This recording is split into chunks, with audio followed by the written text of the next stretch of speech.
welcome to Cult EXE. We're a channel here at Plus One Exp. I'm Keegan EXE, your content necromancer and occult leader here at Plus One. Oh no, Sarah immediately froze. Oh, no. It's the GURPS curse, and so This is really a cursed stream. I'm so sorry, everyone. Well, that's Sarah. But Plus One's a weird little brand that multi-classes in tabletop game design, beer and skincare, alchemy, and the Bardic College of Content Creation. The dream and hope here at Plus One is to help amazing designers find great players who love their games and help amazing players find designers whose games they can love. This is really... died. Oh my god, it resized all my windows again. I know. No, we're good. Okay, cool. Give it a second. Just believe in impossible things. Sarah, I just walked through your part of the intro. I'm really proud of you. Thank you. Yeah, it's fine. Today you're joining us for Character Study. It's a cult classic where we sit down with folks across the Ttrpg space to learn more about a character in a game they love. Our guest today is Tony. Tony, tell us about yourself. My name is Tony Vasinda. I am Chief Alchemist at Plus One Exp, which is a weird little brand that multi-classes in tabletop game design, beard and skincare, alchemy, and the Bardic College of Content Creation. I'm very excited to be the first guest for character creation. I'm very excited to dust off GURPS character assistant for 4th edition after 10 years of not opening it. It's very, very exciting to see all the changes that have happened on this 17-year-old piece of software. My computer very much did not want to let me install. Like, I got so many warnings as I was downloading it and installing it. Are you sure? Like, are you sure you want to do yes, this? are you sure you want to? Please do not. If you want to proceed, you have to unhide the options that will allow you to move forward. We really do not recommend installing this. So even my character, you do literally anything else. Right. My character has objected to us doing this stream, or my computer has objected to us doing this character stream today, also too, numerous times. Amazing.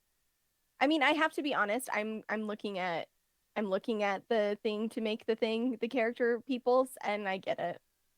I get why your computer was like, no. Apparently audio levels are a little bit low. Keegan, you want to check and see, are they turned up as high as they will go? People are Yeah, asking. they're in the yellow, which I assume is good. Go ahead and pop them top yellow, low red. Yeah, I mean, people can theoretically turn things up as long as we're all about the same volume. That's the most important thing. Okay. Also, Keegan's running stream today. Keegan's running the stream. I'm so proud of him. Okay, and cool. so it sounds like it's better now. I forgot to hit the transition to make it live, which was we're learning here today. awesome. But yeah, I also loved how you said it's a cult classic right off the bat. Yeah, I'm very excited about this new cult classic. And so yeah, what are we doing? Tell me.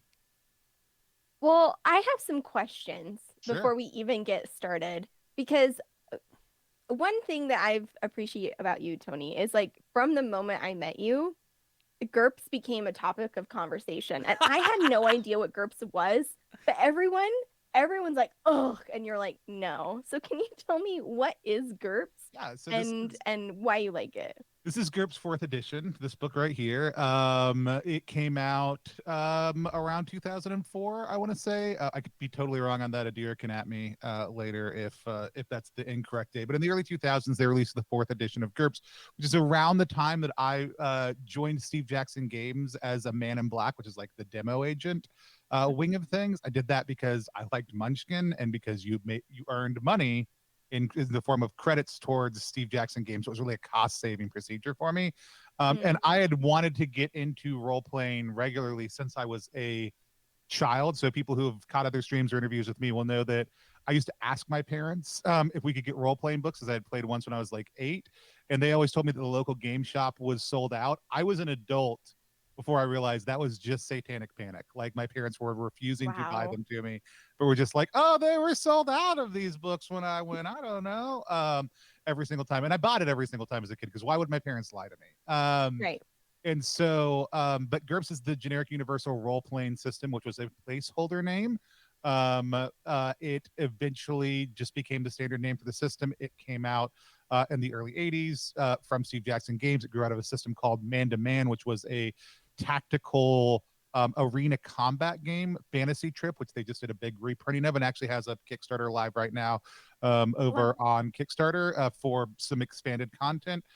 Also has a very similar engine, but it's very simply a 3d6 roll under stat or skill system. That's about 90% of what you're going to do when you're playing GURPS is just whenever something has stakes or you need to take an action, roll 3d6 and try to roll underneath whatever your stats or skills in that area are.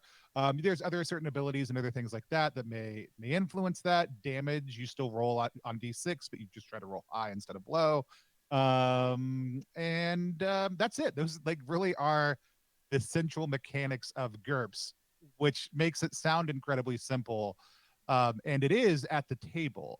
GURPS had a real heavy focus on simulationist realities. So how do we emulate kind of real world as the baseline for GURPS, like real physics? The actual line editor for a long time was a literal rocket scientist. So there was a lot of things like that you could option in for GURPS.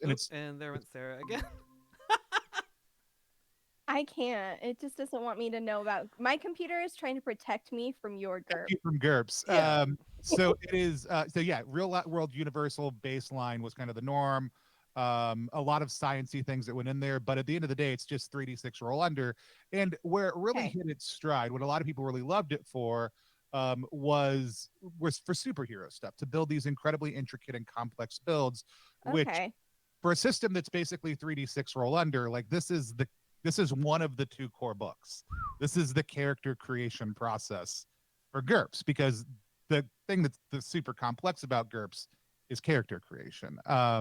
You can create very focused characters based on that, and you can stat pretty much anything out in GURPS.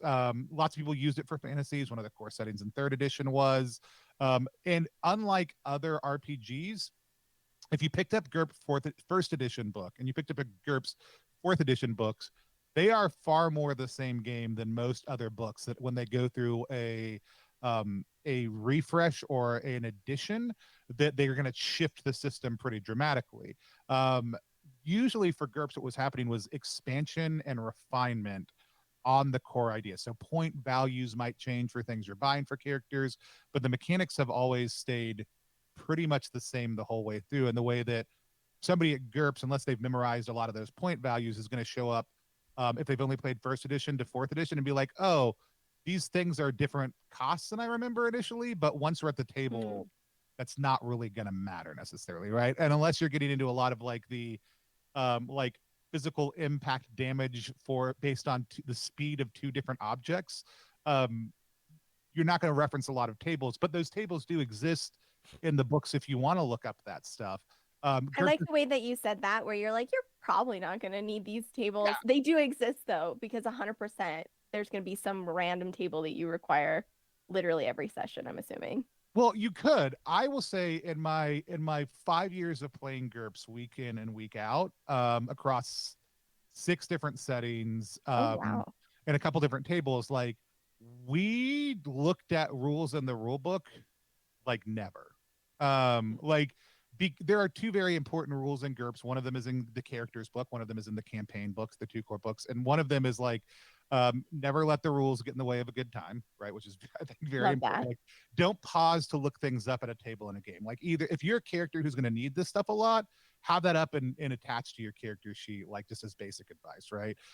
The other one was in campaigns, is for the GM, is when in doubt, roll and shout, right? So like, roll the dice, discuss what happens, and move forward, right? Like that's it. And so for all the complex things you can do in GURPS, and for all the simulationist aspects you can build on, the rules kind of assume you're probably not going to use a lot of that at the table.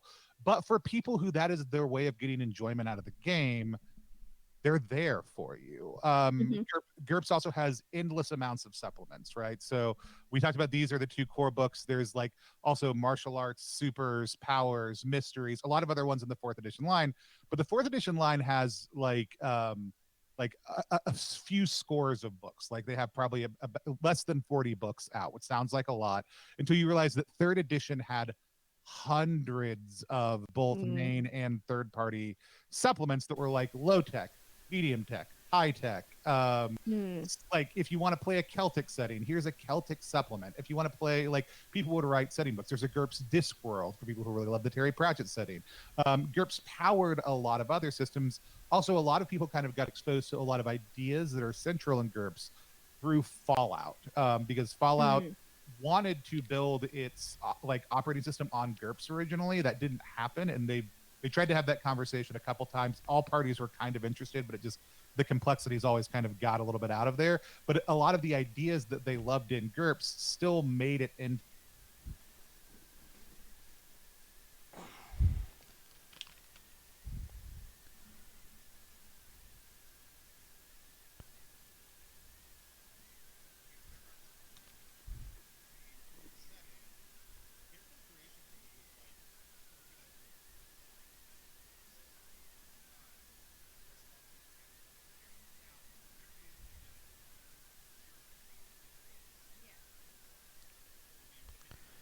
Shit, I muted everyone somehow. Give me 1 second.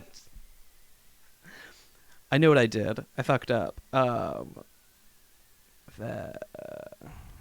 can you talk real quick? Okay. God damn it. I know what I did, and I just can't remember how to undo it now. Okay. Everybody can hear Keegan though. Okay, cool. We're good. Yeah, I was having problems with the audio coming out of my computer, so I switched it to headphones. And that switched everything off. And that switched everything off. I think we're good. Everyone's levels are moving now, so. Yay! So anyways, yeah, so like I would set aside 4 to 6 hours whenever I was onboarding people to a new campaign, because we all wanted to get in the same room and make our characters together. Yeah, it's more fun that way. Literally with 4 or 5 players, that meant like, here are the books for everybody. Everybody look through. Let's all talk about what we want to do. And then I'm going to set up 45 minutes with each of you to walk through what you like about your character and actually build that out. Now, I can build a character in GURPS for myself for about 15 minutes historically. Like I haven't done it in years. Like I said, I haven't looked at the character assistant in almost a decade. Things are in different places, but I could say, hey, I'm going to build a character pretty quickly once you know what you want. But there are always those like kind of refinements. And then usually 2 to 3 sessions in, we'd keep on having the conversation. Does this character work the way you wanted it to? If not, we can always change it. But that was getting back in there and refining it out. And I like games on 2 ends of the spectrum when it comes to character creations, especially in regards to skills. I like there to be no skills, or like you just write in words and those are the skills that exist in your world, right? Like players just Very choose cool. what skills they have, like free form, no need to do a lot of prep work on any of it. Or I don't want a list of 20 skills. If you're going to give me a skill list, I want a GURPS skill list of thousands and thousands and thousands of potential skills that I can all choose the skills from. you have. Right. Give me none of the skills written down, or all of the skills written down. And that's what I really want when I'm doing character creation as a player, right? GURPS has a lot of tactile function to it. There's a lot of looking at how things kind of can stack on top of each other as far as attributes and bonuses and other stuff like that goes. Whether you're min-maxing or not, you're going to kind of want to try to refine your character. They do, because you build characters based on a point total that you're given that's kind of setting the power level for the campaign. So there's no class or race. We were on a stream the other day on somebody else's channel, the Cast channel, and somebody actually noted that GURPS was the first system to really push back, and it's an over-the-top statement. It wasn't me who said it. GURPS was one of the first systems to push back on the colonialist and culturalist, imperialist mindset that your characters need to exist in classist and in race-based systems, and say, you've got a point total, go build whatever you want to build, right? GM may put certain things off limits or require certain things of all of your characters, but like, just go. The other thing I loved about GURPS early on was I loved that disadvantages were a part of the game, not just from a role-playing standpoint, but from a mechanical character creation standpoint, because you have both a positive point total and then you're told your disadvantage point total, because they've kind of weighed out these are how these things kind of hook into role playing and how challenging they are for you to be able to role play through. You're gonna, when you build your character, you're gonna build kind of a fully realized thing. So I started studying out friends. I started studying out comic book characters. I love movie characters. I built like 40 or 50 GURPS characters before I even found a local group that I could get plugged into. Just because I really loved the character creation process. And Character Assistant honestly made it really easy to do, especially if you didn't know what you're doing, because it took all the math out. It's gonna do all that for us automatically. So nice, I say. Anyways, now that everybody's like, oh my gosh, Tony legitimately does love GURPS. It's never been a Loves joke. GURPS so much. Like, I cannot stress to you, like, I had never heard of GURPS. I thought you had made up this sound. Like, I didn't know what it was. And like out the gate, everybody's like, oh, GURPS. And except Tony. Tony's like, no, I love GURPS. I love GURPS so much. It's the best thing. And I mean, like, my big thing is, like, there are annoying people who just, like, anytime somebody's like, what's the best system for this? Like, we'll say GURPS, right? Mm-hmm. For setting stuff, or genre stuff, that GURPS is usually a pretty valid, like, top 5 answer, right? You want to play in this type of setting or this general type of genre, GURPS can probably do that. If you're looking for specific narrative realities, GURPS is going to do very little of that. Like, that's going to all be GM technique that your GM brings in or not, because that's not what GURPS is a system to do. So if you have a good GM, right, and if you have a table that really is going to engage in this type of, like, very individualized, rigorous character creation process, GURPS is a really great system. And the other thing is, if you don't want that, then it's not. And that's really the dividing line for me, right? Like, people want to make fun of the fact that there are all these, like, small skills like cargo handling and other stuff like that. But if you're literally playing a game where you're like trying to do, like, you're playing a traveler-esque setting and moving cargo around the universe is a big part of what you're looking to do in the game, and it's an important part of how your ship creates value, that's an important skill to have in the book. And if you're not, it's totally worthless. So a lot of GURPS is figuring out how to refine down to what are the important things. There's also a version of 4th edition that they printed called GURPS Lite, which is 32 pages of text and rules. That's basically all of this distilled down to a very minimalist form, with a lot of the most popular options kept in there, but not all the detailed things you can do. Just kind of a general, here's how it works, right? And so a lot of what makes GURPS enjoyable to play is, again, figuring out what you want to play, being able to build something very customized for it, and then moving on. Like, there are some people who even kind of resist calling GURPS a role-playing game and really tend to refer to it more as a toolkit that you can use to build the role-playing experience you want. I would say, in a modern use of the term role-playing games, it's not necessarily a valid statement anymore. At the time, it really was. When we were only looking at trad games and old school games, GURPS was that. Now that we've really had story games, lyric games, other types of games that have entered into the genre of storytelling and role-playing, it's not a valid statement anymore. GURPS is a system, and it's a traditional system that lets you play a very specific type of game based on what you want to do. And if you have a good GM, any of the rest of that stuff is possible also, but it's not what GURPS is designed to do. Okay, I'm tracking. So to that end, we want to make a character. I want to take 5 to 6 hours and then schedule a 45-minute session later with Tony to go through my character. Go through the book, and just set it up, and do it. Yeah. So we talked about a couple different options. How long are we looking to go today? Like a few hours. A few hours? Like 6, 8. I think it was the 6, 8. No, for real though. Like, we had talked about building a couple different characters. We can build as many as we have time for. The ones I threw out that I think would be interesting were a real person. So we could do one of y'all. We could do a friend of ours, because I know that came up in a Discord chat earlier. Or we could do so a real person is always kind of interesting. And then you could also look at a superhero is always super enjoyable, because GURPS does that incredibly well, if that's what you want to get into. The other thing was to potentially create a classic fantasy character, right? So we could see kind of a couple different options. Here's what I'm going to suggest, because I want to know more about Tony. So I would suggest, what kind of character do you feel like making today? What resonates with you? You listed off a whole bunch of options. What does Tony want to do? I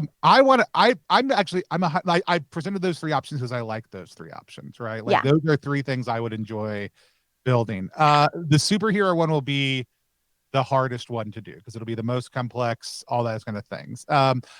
I think classic fantasy is good demonstrable, like here's how this works on stream if we want to showcase something that will make more sense to people. Uh-huh. But it also doesn't necessarily showcase like all the different stuff GURPS can do. Real Yeah. world people are always fun, but I also would say unless they're in the chat, or it's one of us, I would avoid that just because then otherwise, Yeah. especially when you Can we make a Tony? Can we make a Tony in GURP? we can make a Tony and GURPS if we want to. I kind of I don't know. I feel like my style's giving it away. Sounds lovely. Okay, cool. So let's start with that. Y'all are gonna learn a lot of biographical. This is just so that people can steal my identity later. Yeah. And Yeah. let's see. I'm gonna close this. Yeah, there we go. I don't even know what's important here anymore. All right, so we're not going to worry about point total, though we will talk about that. We're just going to walk through it as I would. So normally I save character names for last because I want them to matter. But since we're making Tony Vasinda, we already know that, right? We do need to know who's going to be playing Tony Vasinda. Yeah. Sorry, I'm going to ask so many questions this entire time. Sure. When you're normally making, because you said something interesting, you save character names for last because they're the most important. Why? Elaborate on that. Like Is my it like character names to embody my character, and so you don't start the other way around? No, never. Unless there's a random name generator, or it's a randomly generated character. Character names always last. This is not my first time being on record, but yeah, I might pick a pun name, but usually it'll be a layer or two deep. Mm-hmm. But I have even ended up with like the same name as another character because we both picked dumb pun names.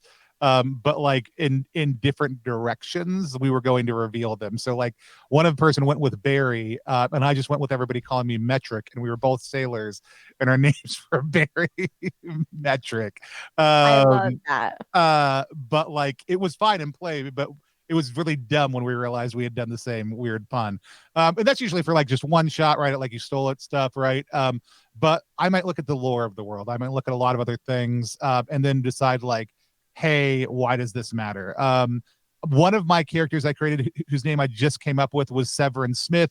It didn't have any sort of symbolism at the time, but I will default to Severin as a character background, as a character name a lot now when I'm playing a character I want to care about. Smith was important because they were basically like a foundling type character, so it was a way to delineate that they didn't have a cultural background to draw on.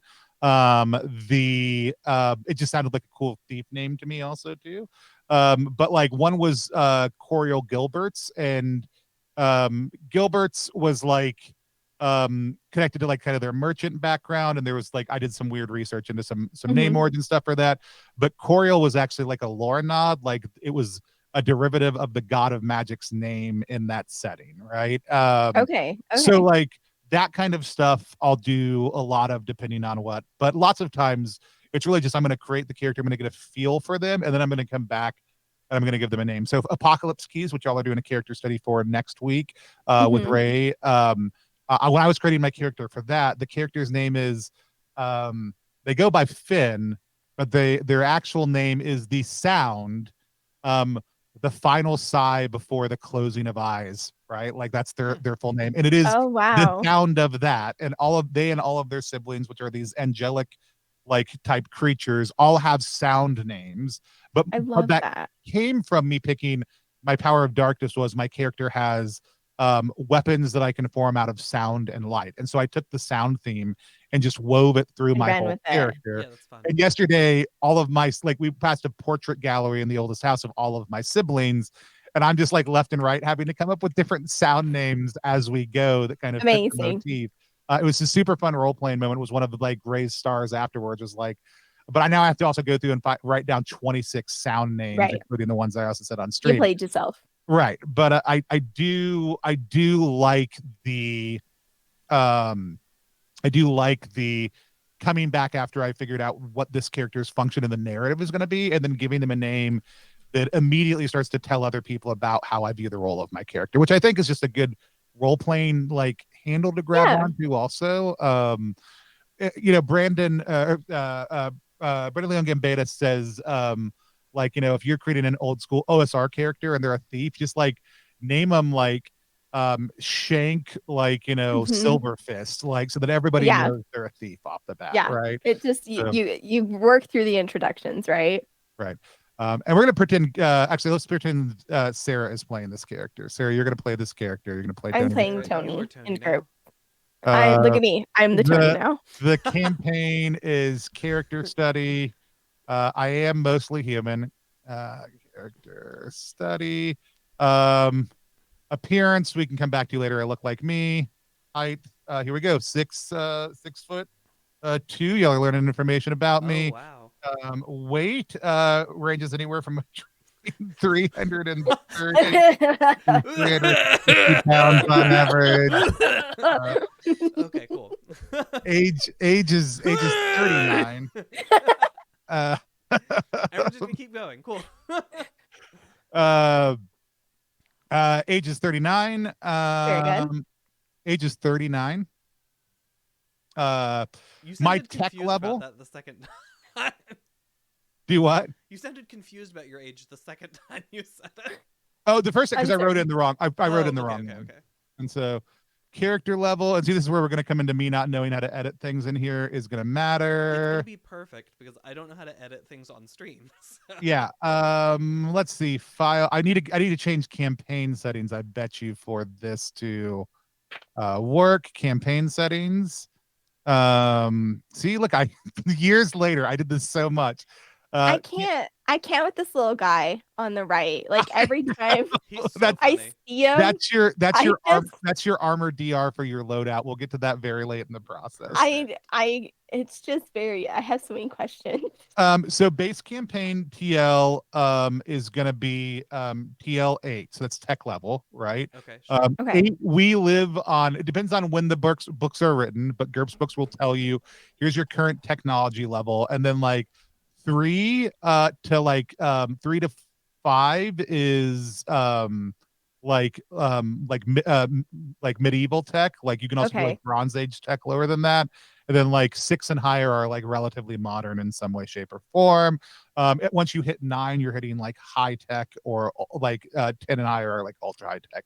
And there's different books that cover all that different type of technology. But it's basically like when we talk about a skill that is technology based, your ability to do, that's the technology level at which you can do them, is kind of the idea. So we're going to change that both to 8 and 8. I don't have access to any sort of technology. We're also going to change our base point structure. I'm going to give us 100 points so I don't get a lot of weird notifications, though I am probably not a 100-point character. And we're going to go to 50 points of disads for the same reason, just so I don't get notifications. The average human being is typically really close to being about 50 points, right? People who are like very, very wealthy or have access to certain things or get to do really cool shit in the real world might come off as higher, but most of that's going to come from wealth if we're just talking about normal characters, right? So that's the base setup for everything. Streaming is TL8. Good to know. Yeah. I'm in the character study campaign, Dan. It's a very good campaign. It's a good campaign. So we see that's going to give us, like, right now we've got basic lifts, thrust. None of that stuff comes from the settings we just moved around. That's going to come from attributes, which is the next thing we're going to look at, right? So the attributes are the basic stats that you have. And like I said, those point totals, that's how much I can spend, basically. That's 100 points of advantages maximum with 50 points of disads. So disadvantages give you more points to spend. So that means theoretically this character could spend 150 points, and 50 points of disadvantages are going to pull you back down to hit that 100 mark. And that's your maximum. If you're playing a character at the table, you're almost always going to hit that. Like I said, we probably won't see that much adjustment, but let's go from there. So we're going to look at our basic stats. In GURPS, you have 4 core stats. They're the top ones here. They are strength, dexterity, intelligence, and health, right? the last time I made a Tony, these stats would have been different. One, I was young and cocky. Two, Ooh. some of them have legitimately shifted because I'm 15 years older at this point in time, and so I am physically strong. Like I'm a big beefy boy. 10 is I human stand average, this. right? Okay. Okay. I Thir- love the concept that we're gonna get the idea of how strong Tony believes he is. Yeah, I that's the know, thing. that's, Like I now think it's you're asking great. me to tell you how strong I think I am, and I'll probably be more humble on stream than I would have been otherwise, right? I'm a So 20. it depends on. So the nice thing is like we have a scale. So for normal human beings, we're gonna look at 10 to 15. We're gonna look at like actually really more like 7 to 13 as being the prime Mhm. range, with some Uh-huh. outliers that are maybe down to 5 or up to 15, right? But like Right. 15 would be literally like you are an exemplar of human strength. You are on Right. like Doing a the power Olympics. team. Yeah, You're the you are you're a the Olympic. weightlifter in the Olympics. But even then, I probably wouldn't stat those people at 15. I would probably, if I wanted to get super nerdy about it, I would stat them at like 13, 14, and then I might give them some extra lifting strength that specifically affects Oh, their lift, okay. and then add on a skill for form and other stuff like that. So you're going to start to see kind of how these different weird things interact with each other in the setting. But let's go ahead and say for right now, I would probably give myself just 11 for overall strength. But if we were going to get into lifting strength and other stuff like that, I might go higher, right? Okay. Like I am Gotcha. stronger than average. I'm clearly stronger than average. Since I don't know that we're going to get that refined, I'm going to go ahead and just bump it up to 12 to represent, Okay. hey, there's some extra strength we know here. But like I even know from doing martial arts and other stuff, like my grappling strength is strong, my lifting strength is strong, my hitting and striking strength has never been like great. Like, right? Like Right. I was never a huge fighter, but like when I did wrestling and martial arts and other stuff like that, striking was not what I was good at. Grappling, flipping, throwing, other things like that that had more to do with other types of strength.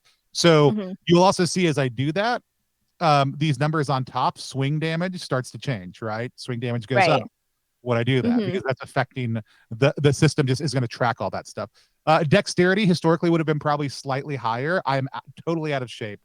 My dexterity is probably just normal human average at this point in time, right?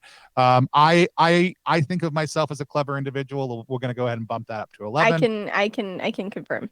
Right. I agree. For putting I, it to a vote.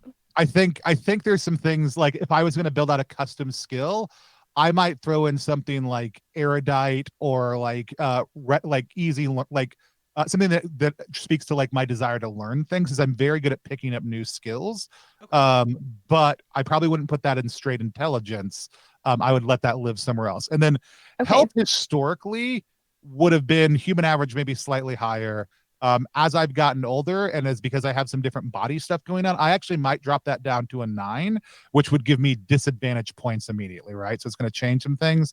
I actually think it's going to be more helpful to stat that stuff out as specific disadvantages and just leave health normal. Like I didn't catch COVID till 2 years in. Part of that's taking care of ourselves, part of that's other things, right? I don't get sick very often. But my ability to recover now, because I'm older and fatter, like uh, is lower. But we're going to build those out, I think, some in disadvantages rather than lowering my health score Right. specifically. Oh, that makes sense. That makes sense. So some of those things have automatically changed other pieces. Raising my strength, because these are your secondary stats. They're connected for the most part to your primary stats. Okay. Right.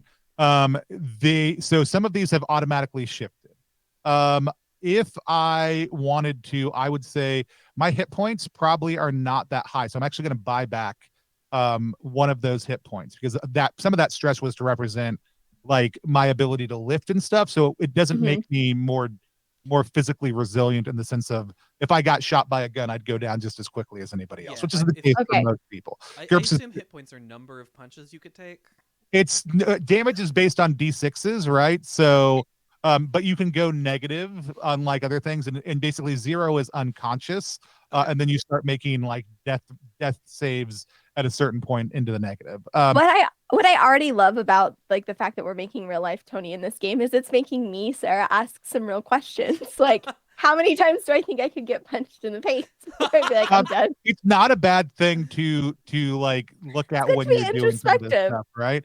It's Yeah. important. In general, there's a 30% rule for humans on the way your primary and secondary stats interact with each other. So they should never be the variant should never be more than 30% off. If you think you can take a lot of hits and you're really tough, you should never be able to go more than 30% above what your strength is. It's kind of the idea. But that's all. I mean, again, that's all in characters. We're doing a real world Tony. Fatigue points historically would have been higher. I fatigue easy as shit now because again, I'm not in the best shape anymore. We're actually going to bop that down to 9. Basic speed, we're going to bop down a little bit also too. Will, we skipped over will and perception. So because some of these are actually a little bit more how these things work out. So we're going to say hit points we took down. I'm going to take will power down 1 because I actually don't think I have stronger than average will. I'm actually going to take perception up 1 because I am a fairly keen individual. It's also my perception stat in any game I play. If it has a perception stat, I'll pump it. I'll pump it if I can. Like I'm min-maxing a little bit, whether it's true or not. Min-maxing yourself. Yeah. Basic move we did drop. Basic move has been dropped down a little bit because we changed the basic speed. Size modifier, I am big, but I am not big enough to bump me up to being a different size modifier, which might be like you're a larger than human character, right? Would bump you up, or you're smaller than human would take you down.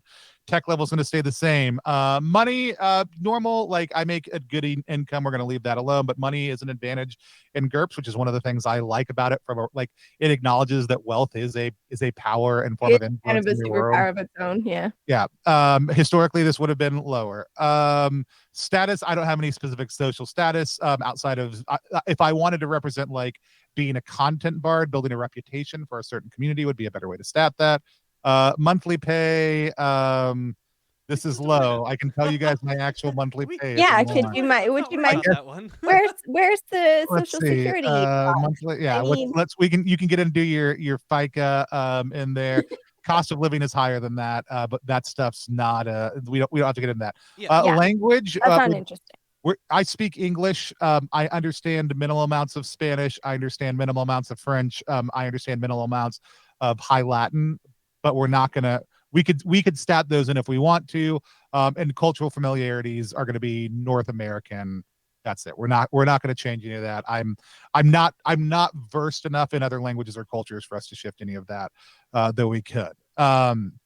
And all of those things can get built out in a number of different ways.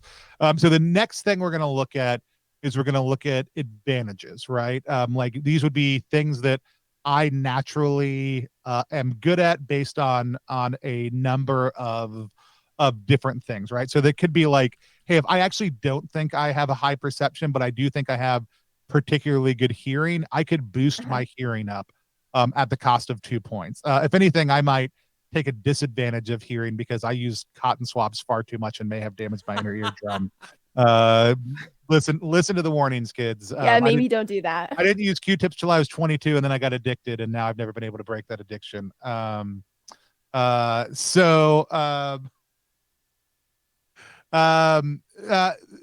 Affliction is a type of supernatural attack, and you'll see some of these symbols on the side, right? Like these are telling you this is just a normal physical trait.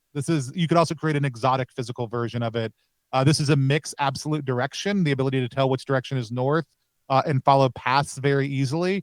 This is a mental and physical mix, right? Like that's how that ability actually manifests in people. It's a mix of situationally understanding your surroundings along with an intuitive sense oftentimes. Anything with an alien skull next to it means it's supernatural or science fiction oriented. So me being a human who's amphibious would be a weird thing to do for me because I'm not, right? But here's the thing. So here's where it comes in weirder to do things like appearance is something you can rate here, right? Like I think I am average looking, right? I think I am good looking to people who are generally into my body type. I think I'm not good looking to people who are not into my body, and that's fine. Like that's a normal thing. Some people have to get used to that. You might also be aware, like I'm not very good looking, even if I have a charming personality, right, or other things that make that. Or maybe I'm just a person who no one likes and no one wants to look at. You can build all that stuff in.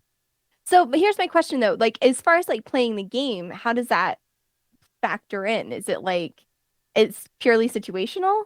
Because I feel like that's one of those things that Appearance, yeah. So generally, like in a situation where you might be trying to charm someone, and we can get into this in a second, like some Yeah. skills will receive an inherent benefit of like +1 per level of appearance. So I had a Uh-huh. character who like wasn't inherently charming, like they were actually kind of a sound elemental, for lack of a better term, but they were Okay. mostly human, but they could control sound. So that I gave them ultrasonic and subsonic the ability to like emit sounds across a broad spectrum, incredibly Yeah. acute hearing, perfect mimicry, all this other stuff. um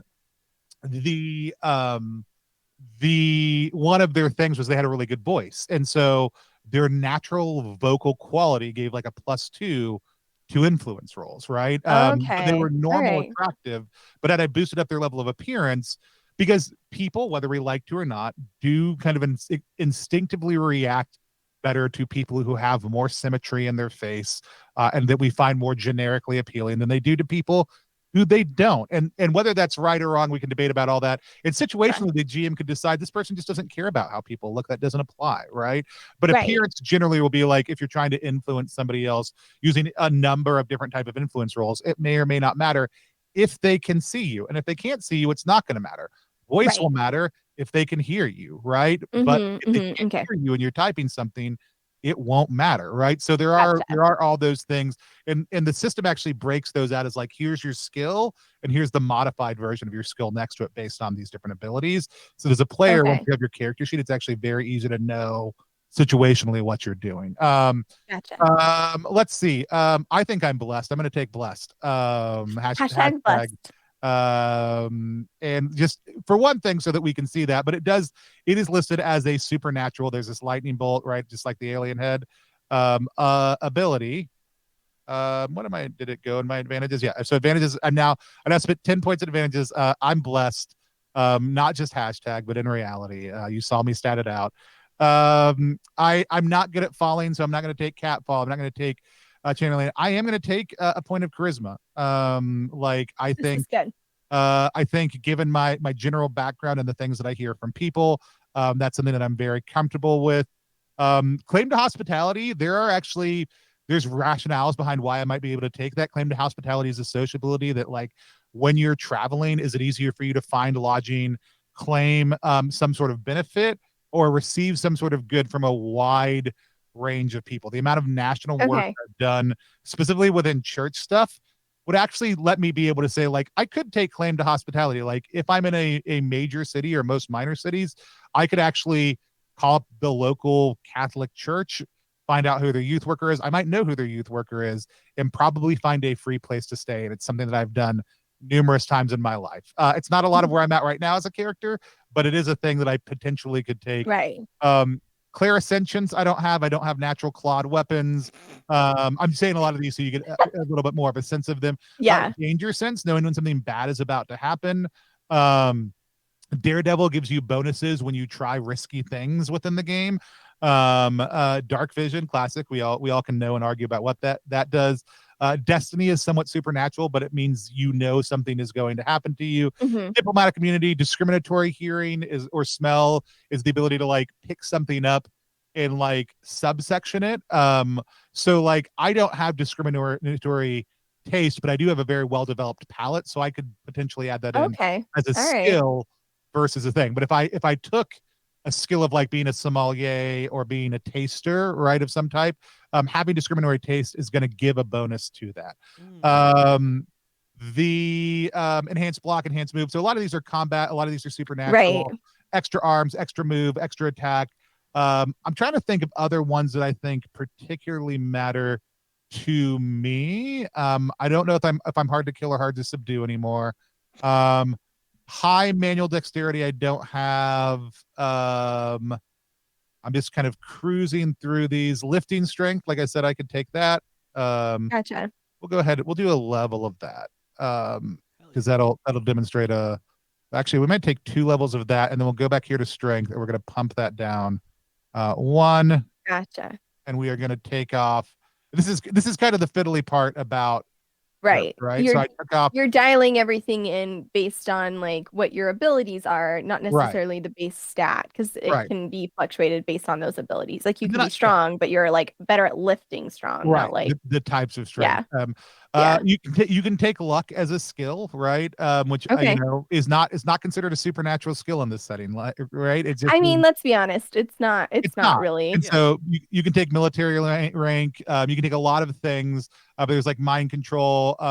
GURPS doesn't have racial templates, but if you are in a setting where everybody from a certain race has a certain thing, you can build those in if you want to, right? They Okay. are custom abilities that you can add right here. They also might already exist. Do I have rapier wit? That's a great question. Rapier wit. I would Yeah. say We'll go ahead and add it. this coming from the man who had a Klondike bar delivered to his home just to midstream destroy you. just to get it was amazing. Yeah, so that's probably a pretty good sampling. I'm going to cruise through here just real quick and see if there's anything else that really jumps out at me. And some people might see some skills and be like, "Oh, I think that is not supernatural. I have that." That's fine. Like if you think you Right. have that and you're developing you as a person, you do that. I'm not overall going with a lot of those things. This is one of my favorite visualization, the ability to like imagine yourself doing something and then be able to do it better is a skill that you can add in the game far before the secret or other things we're teaching us to kind of manifest. You can be very fit or have very rapid healing as normal abilities. Actually, versatile is probably the best way to represent the type of learning intelligence that I have, in all honesty. So I think we are going to add that. And then there's one ability that I will add to every character I ever create. And that is, I'm looking for the overall version of it. Have beard. Yeah. No, it's called a talent, and I would never build a character in GURPS that didn't have a talent. See this nice filter function here at the top? Yeah, that's great. So I'm gonna claim a new talent because there's someone that already exists. Please name this talent. I'm just gonna call this Tony talent. All right.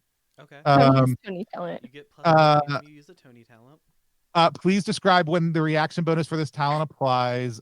If you type recognized by an engineer, the bonus will be listed as +1. The talent matters when doing rhetorical dialogue.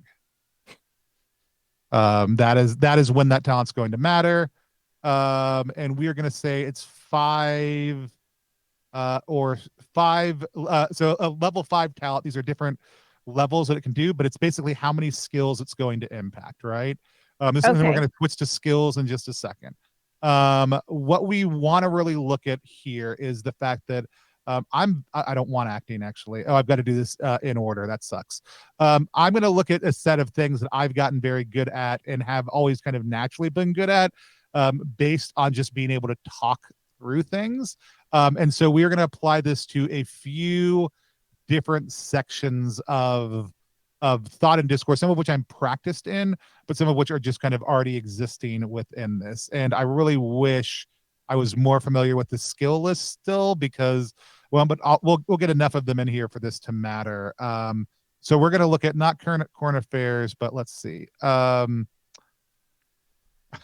Detect lies. Actually, we are going to put detect lies in there. We are going to put, we're going to pop down to not thaumatology. We're going to put theology in there. We are going to put, let's see, persuasion. Is persuasion one? I'm trying to remember all the different variant social skills. And then we'll put philosophy in there. And we will put, we'll just toss diplomacy in there for right now.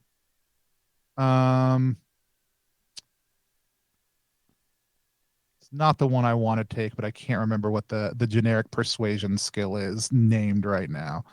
So we're going to put those in basically to represent the fact that more than any other thing, one of the constants in my life is that most of my job revolves around talking, sharing ideas, and communicating things in a way that is convicting to other people, right? And it's not necessarily a performative skill. Like I have gotten up and been a speaker in front of very large audiences Right. and get a lot of but it actually excels far more in the interpersonal, one-to-one, getting on a stream, sitting down, talking through things with people. So that's really what we're going to look at as a big part of whatever Tony's core skill is, whatever my talent is, whatever makes me good at that. I don't think marketing is one in here. I'm trying to remember. There is like one. Let's see if marketing's in here, because if so, we'll include that. It's not. We may just include market analysis because I think that's funny. That's not actually correct though. And if I had gotten and created the skill in advance, I could have just said it. Anyways, I can always come back to it. We've got 4 in there right now, but that's what that talent's going to represent. I'm actually going to give myself 2 levels in that talent, which is going to cost Tony talent.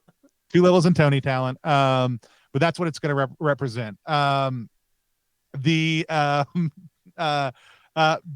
I would never build a character without talents, because they're one of the coolest parts that 4th edition added, and they're a way to take skills that are not necessarily explicitly connected and say, hey, this character is actually good at this group set of things, and That's awesome. this ability kind of crosses over that. So it could be like I had a character he was an acrobat, right? My thief character, he was a circus acrobat, and so I kind of made that a talent of his. And so that way, when I got into buying the skills that I knew were going to kind of be core to the character, they were all a little bit cheaper as they leveled up. And it made my character consistently competent in that connected suite of skills. There are abilities that will do that kind of thing, but talents represent a natural affinity for a grouped set of skills. And it could be because they're all very similar, or it could be because this person has some sort of just inherent affinity for them, and they are grouped in different ways, right? So I think that one was called like circus performer. And so like my whip skill, my acrobatic skill, my sleight of hand skill, and a couple of other things that were all based around me being a circus performer, all got a +1 benefit for every level of that skill that I have. Cool. But when building a GURPS character, hear this now, always include a talent. And so I'm going to chime, because I have a question, because you referred back to the thief character. Do you remember the first character that you made in GURPS? So the first character I made in GURPS, like to play or just for like to play, that you played in a game. To play, it was a character named John Kynes, and he was an inherited character who I got to redesign. So the table that I started playing GURPS at had been ongoing, or the setting itself, Infinite Solutions was what it was called, had existed since 2nd edition GURPS, and had been played across a number of GMs, across a number of tables within the DFW metro area. I came into 20 years of play history across all those tables, a large thread of which had been documented on a wiki. Like this is also like 2004-ish, right? 2005. So that was all very new stuff, but that somebody had gone in and done the work of documenting. And so I was stepping into a setting, and it was kind of like, well, we have these old characters, you can create somebody new, but it would be easier if you picked one of these existing characters, but you can kind of rework them. And so I took a kind of shell-shocked private investigator named John Kynes,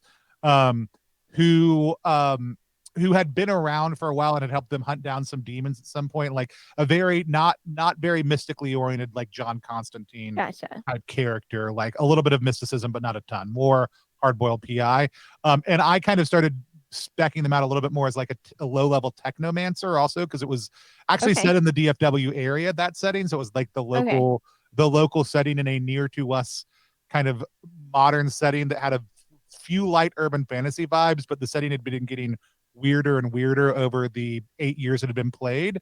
And so I stepped in and kind of gave him some very low level techno gadgetry that let him access some magics also too, right?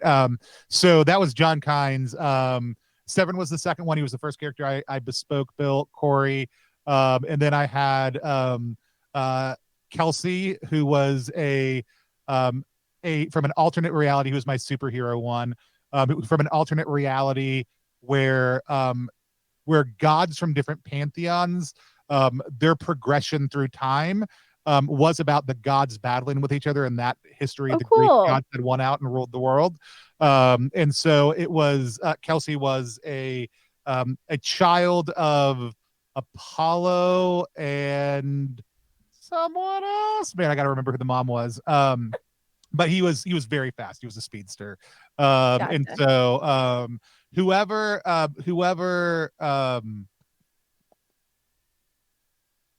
I don't know. Yeah. So, but anyways, that's We'll think about it. It'll come to us 15 later. years ago. Pay So yeah, $10 for the Patreon to find out. And it had pay $10 on Ko-fi. There are some other ones that we did that were super fun ones to play. But those were the ones we played the most. And so that game you said went on for 20 years. Is it still ongoing? Do you know? As far as I know, I haven't caught up with any of those folks. Like, it was before social media was a thing. So like, okay, yeah. I'm not connected to any of them anymore because I've moved, and I've thought about reaching out numerous times. It would surprise me if it's still that same group was still going. It wouldn't surprise me if the people was going.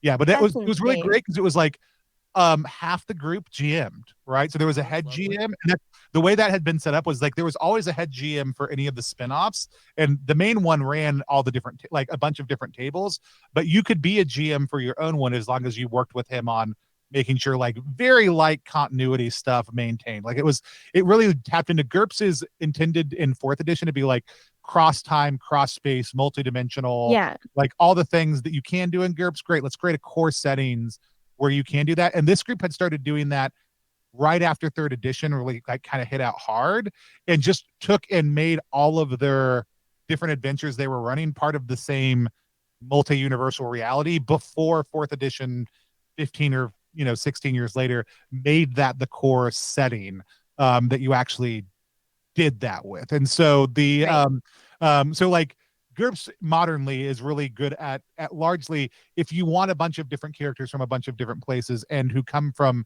different backgrounds and different dimensions, you can do that and just put them all in an adventuring party together and send them from world to world to world in fun ways, right? That's so cool.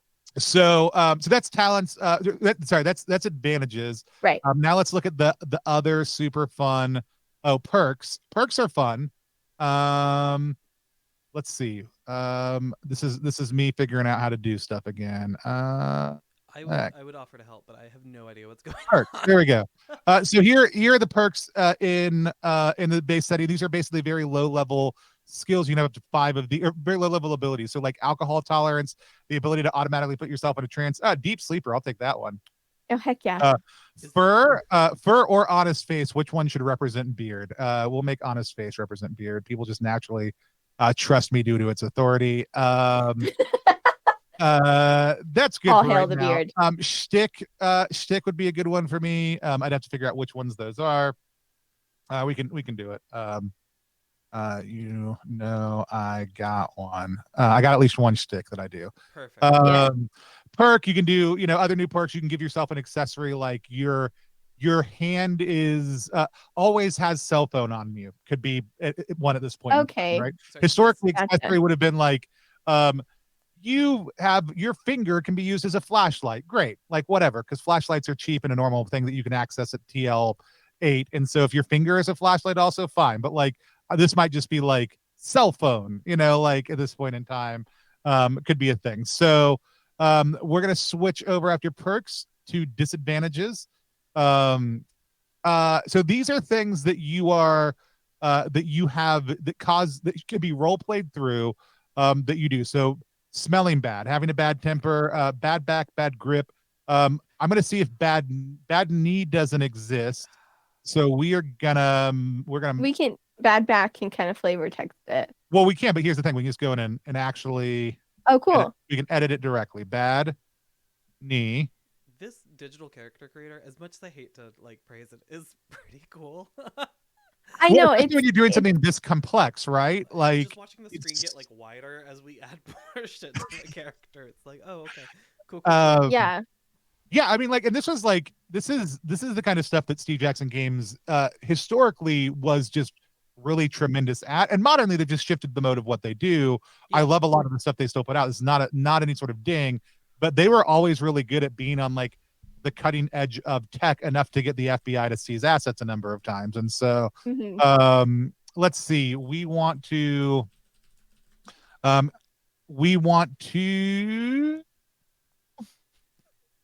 don't want it to be -15 because I actually don't think that's probably as accurate. It's probably more of a like a -5 to -8. Yeah.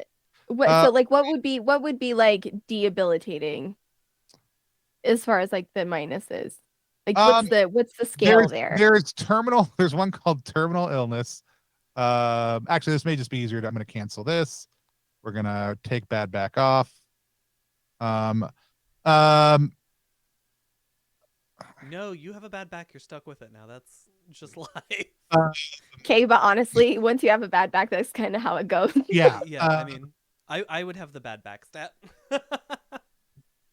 Bad grip feels like it's going to be probably closer to what we're going to do. We're just going to edit it to be bad.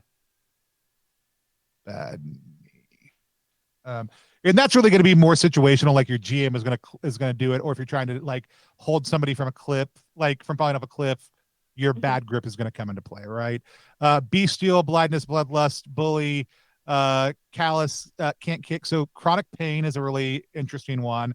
And some of these have like distinctive variables for how they work. Let me see if this one, I think chronic pain does. Yeah. So you'll see frequency. So on a regular basis, your GM would have you roll to see if your chronic pain is affecting you. You can edit this. So if it's a daily thing, if it's always happening, you're going to get a whole lot more points from this. But if it's like about 45% of the time, about 60% of the time or less, this is going to influence you.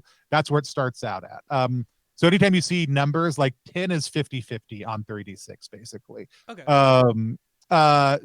So 9 or lower means that it doesn't always affect you. And then what it does to you is the other thing, right? So the interval is every 2 hours, you've got to see if your chronic pain is affecting you on this one.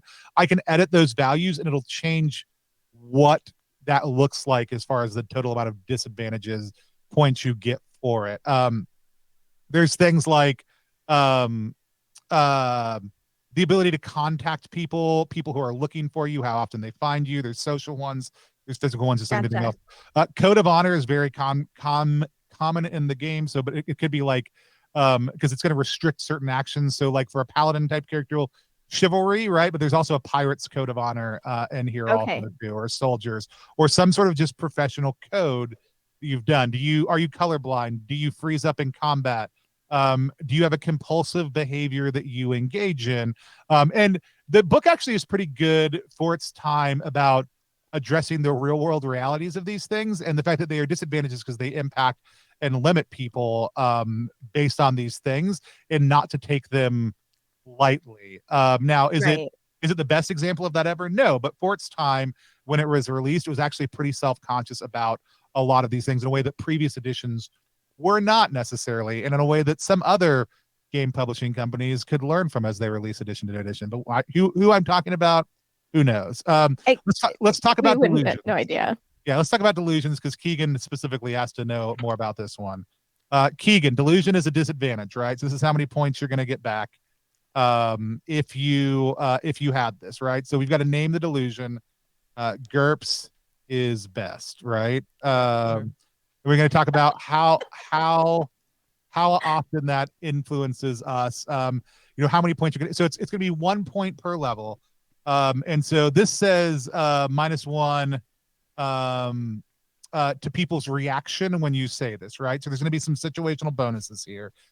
So in game design circles, when you say GURPS is best, or when you say you like GURPS, how much is that going to negatively influence people reaction to you? We're going to pop it up to a -2. I think for me, and that's going to get offset by my social ability, like that talent I have, be able to talk to people why GURPS is best. Be able to convince them that we're going to see some back and forth on that, but generally people are going to be like, ew, gross, right? So that's I'm taking it at a 10. Dependency is a physical, mental, emotional dependency that you have.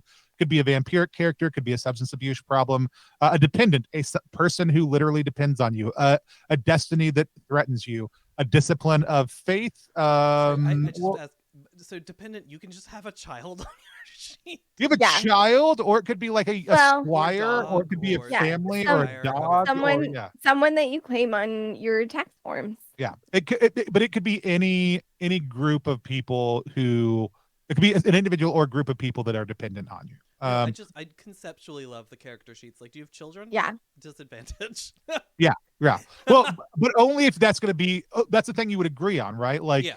Yeah. because essentially what you're saying there is having this child is going to negatively impact your character. Right. Is that a financial cost? Are you comfortable imperiling that character as a part of a narrative process? Those are things you would want to discuss in a session 0 to figure out what that looks like and maybe assign that point value, right? Do you have a divine curse? Do you are you easy to read? Are you easy to kill? Do you have enemies out there, which is one of my favorite things to do, who are tracking you down and Tony, killing you? I who certainly are have your at least enemies? one. Do you have enemies out there? And who are they?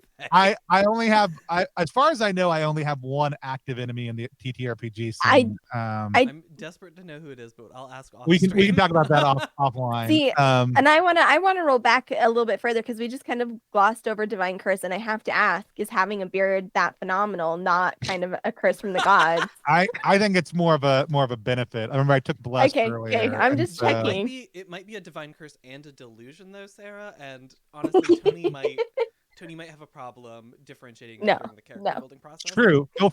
Fearfulness, flashback, other things like that.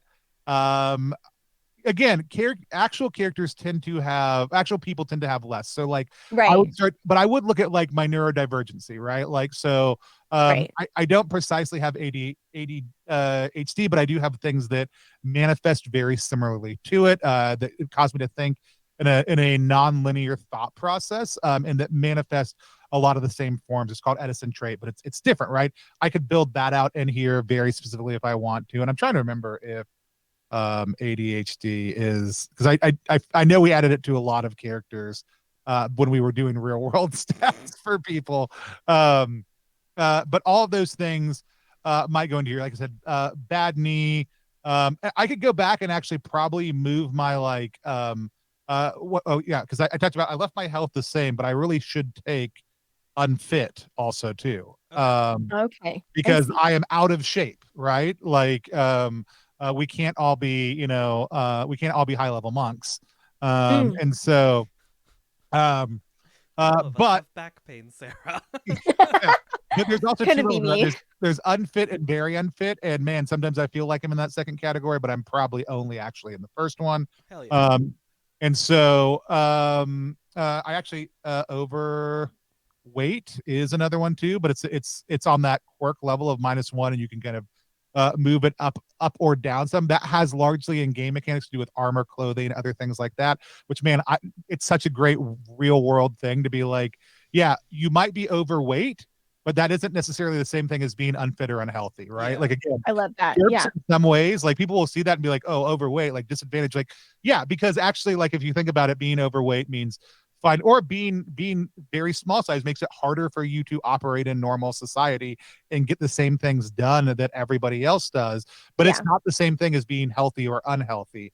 And so it will get a lot of critique, but in a lot of ways, separating those things out actually allows you to very specifically replicate what is the precise challenges of this thing and how do we want to engage in them. And again, by taking them, there's a little bit of conversation about the agency of the player to signal, and none of these were reflections that Steve Jackson Games had necessarily when it was doing it. Some of the consciousness about it was right why we separate these things, but like at that point in time, there was not a conversation of like, hey, it gives the player's agency to say, do we want to bring this element in specifically or not, and how do we want to bring it in? And we can tailor and refine that very explicitly in a way that I actually think is really like for the time, very forward looking in a lot of ways. And so I do have legs. These are largely if you're building non-human characters, a lot of these.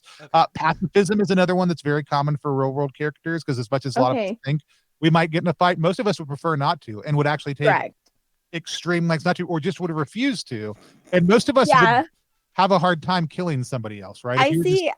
I see Keegan just shaking their head aggressively. I think we've got. I don't have pacifism. Yeah, I super duper do. So like I'm not a violent person. However, if somebody was attacking me or those I loved, I would 100% physically intervene. But I tend to have the most minimalist version of it possible. I'm Mhm. also very cognizant of the fact that weapons are designed for killing force, and therefore, like even as someone who owns guns, I don't own guns that live in my house, and they're only used for sport and hunting because that's what guns are for. Or in my opinion, right? And I think Right. as a universal statement is pretty true.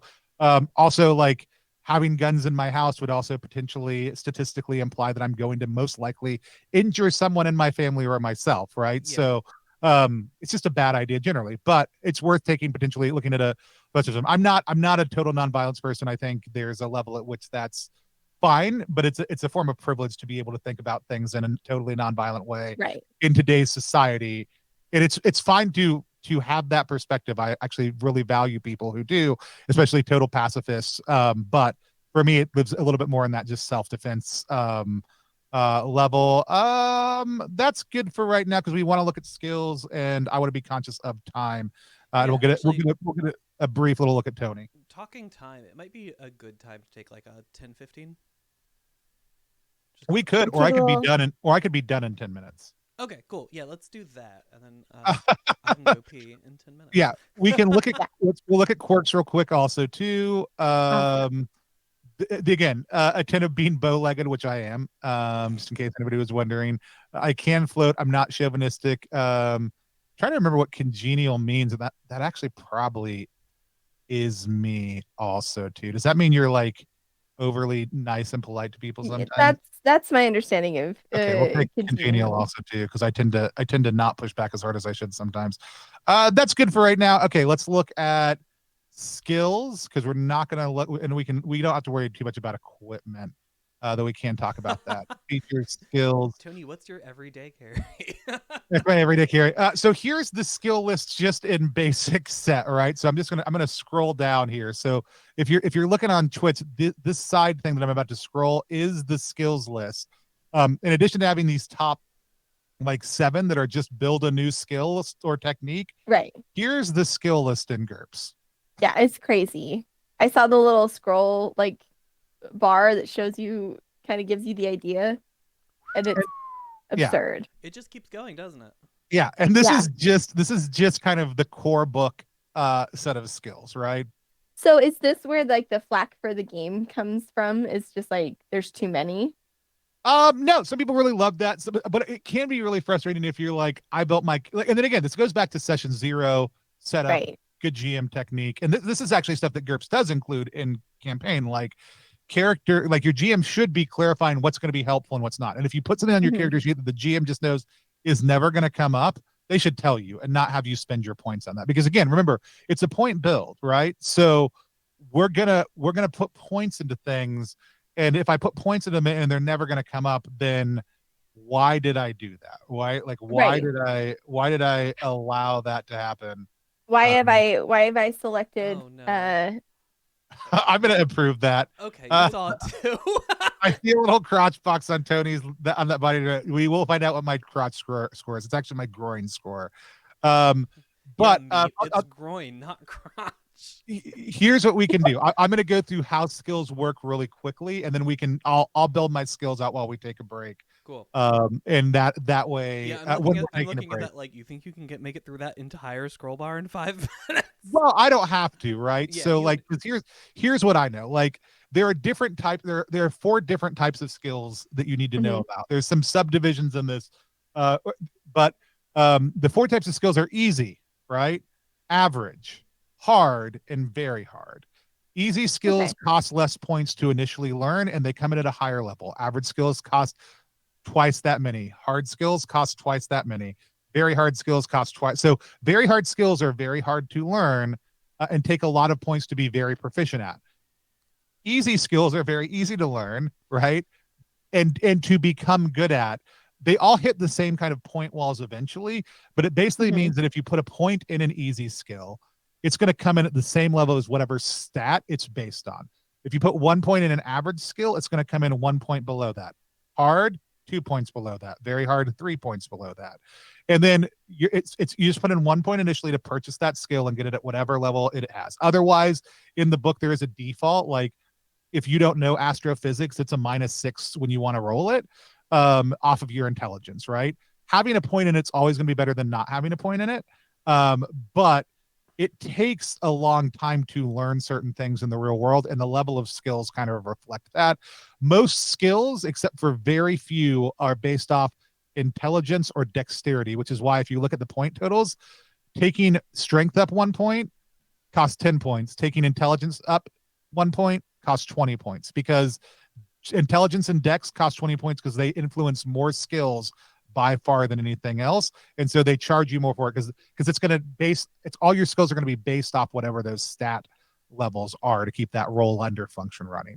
This is the most complex part about character creation. All the rest of it doesn't. It's why the character assistant at $16 over at warehouse23.com is an excellent investment if you want to get into playing GURPS on a regular basis in your basement also too. But I'll work out some of Tony's base skills while we take a 10-minute break, and then we can come back and we can learn about what my grind score is. Oh God, I'm looking forward to it. Great. Well, we'll catch you all here in a few minutes. I'm gonna hit transition, and we're live again. Woo! Are we all unmuted? Yeah, I've unmuted us. Just making sure. Just making sure. I unmuted before I hit the transition button. Look at me go. Awesome. I don't actually know quite how that works, but we'll figure it out another time. That's what I usually. I unmute us right before we go live. Okay. Which is always fun because then you get a couple of I wasn't fun, sure if editing things in the mixer before I hit transition edited them live or not, but it can just be a mystery to me. I like that. I like the acceptance of some things we just aren't meant to know. Some things we aren't meant to know. Unlike other things, Tony's been adding skills to his character sheet while we've been away. Tony, I see you have 20 points in erotic art. Oh, yeah. Let me transition so everyone else can see. There we go. Cool. Yeah. Talk us through your skills. Yeah. So, man, it's asking me to not TL based really. Oh my gosh. We want this to be IQ. I'm actually adding game theory in right now as a skill because it doesn't actually exist, which we're just going to call average because but if people want to, I have game design as a hobby skill and then game theory as a professional skill. Do you have ludonarrative dissonance as a skill? All right.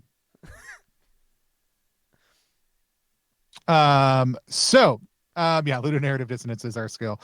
So we are going to look at skills down here on the bottom, and I know they're too small on the screen for anybody to see. Let's see. I just put 1 point in everything for the most part to just get it in right now, except for one. We'll talk about that specifically when we get to it. Alchemy, I put in at 1 point. Okay. I also put in instead of putting in herb lore. Which is probably more accurate. But I have both researched a lot of alchemy in the traditional sense, but also I do beard alchemy and skin alchemy on a regular basis. Because I've put enough time into that, we're going to go ahead and take that up a level. So y'all can see, though it's probably harder for people. I've highlighted it. The level right now, because it's a very hard skill, because alchemy is difficult, is my intelligence taken down those 3 points. So from 11 to 8, because it's a very hard skill. Every time I double the points, so I've taken up a level, it's going to charge me twice as much to take it up a level until I hit 4. So if I take it up 1 level, it's going to cost me 1 more point, 2 points. I'm going to take it up to a 9 is fine because the type of alchemy I do is very limited. I could potentially reduce it and focus it down to make it just a hard skill instead of a very hard skill, which would probably be more accurate since I just do beard and skin alchemy. Armory. So I am good at shooting. Like I was not joking earlier. Like I own guns and I'm good at shooting them. It's an IQ average skill. Actually, I don't think I wanted armory here. I think I wanted small arms. I may have taken the wrong thing, but we're going to use it that way because I don't know how to. Armory would be repairing them and maintaining them. I don't know how to repair them. I do know how to shoot them. So that's probably not the right skill that I actually grabbed. Carousing is actually health based. not necessarily based on any sort of the disadvantages for being unfit or anything, but I am very good at carousing with people. We're going to take that up to 12. Detect lies starts out with 1 point in it at 14, because I'm not good at like actual psychology, though I do have a lot of lay formation in like different types of things. I'm not a psychologist or a professional in that field. So detect lies and other things are going to more accurately represent that. But I do get a bonus because of my talent, which is why these ones are blue. It's why these skills are higher. Okay. I am actually going to go ahead and I think just leave it at 14 because it's something that I do a lot, but I use it on a reactive instinctual level for the most part, unless I'm dealing with my own teenagers. Actually, maybe having teenagers, we're going to take that up just 1 point. I was going to From say. lived experience. Diplomacy, we're going to put in significantly higher. As far as points go, we're going to take that up a couple of levels. Driving, I'm not a great driver, but I do know how to do it. I just left it at 1 point, which means anything besides normal operation of a vehicle, I would struggle with. Electronics operation for computers and communication, we're going to take that up slightly, but not crazy high. Erotic art, yeah, we're gonna crank that one. This is for humans only, not for other species. You do have to specify by species when you pick it. We're going to take that up to like just level 20. So that's 40 points that I've invested in erotic art human. Okay, so is that, and this is a question for the GURPS game designers more than you. Is that you're good at making erotic art, or you're good at consuming erotic art? So erotic art, the way it's written, is the art of eroticism, not making art that is erotic in nature. Oh, that's no. a shame. Okay, cool. So I'm glad that we've been having two very different conversations about what this meant. Because I had not considered the angle that Keegan proposed of consuming. You have like an art appreciation skill. This could be like an erotic art appreciation. Right. Yeah. Well, You're able to go to everybody the has. MoMA and look at erotic art and be like, yeah, no, I get what I feel a connection to humanity the at artist large. felt sad when they were making this. I get it. I'm gonna go ahead and take the actual erotic art off my character sheet now that we've had fun with the joke. Not that I don't get to practice it, but it's in a much more confined setting. Specific skill in it. Maybe. Yeah. Right. And so I wouldn't call it under the erotic art. skill. I'd call it erotic science more so than anything else. I want the erotic art appreciation skill. We can just add that in later. Yeah, we can build our own custom spell. We're gonna put a couple points in exorcism. We can talk more about that later if we want to. We don't need to wait till later. No, we're not. We can't rush over exorcism. Okay. What are your questions? Okay. What defines like average exorcism abilities? Well, a default, it's defaulting off your will. Okay. Okay. And this is a point at which I could have potentially made the talent benefit this, but it was not within the normal range of things. I would say the type of blessed I took would probably kind of play into this a little bit.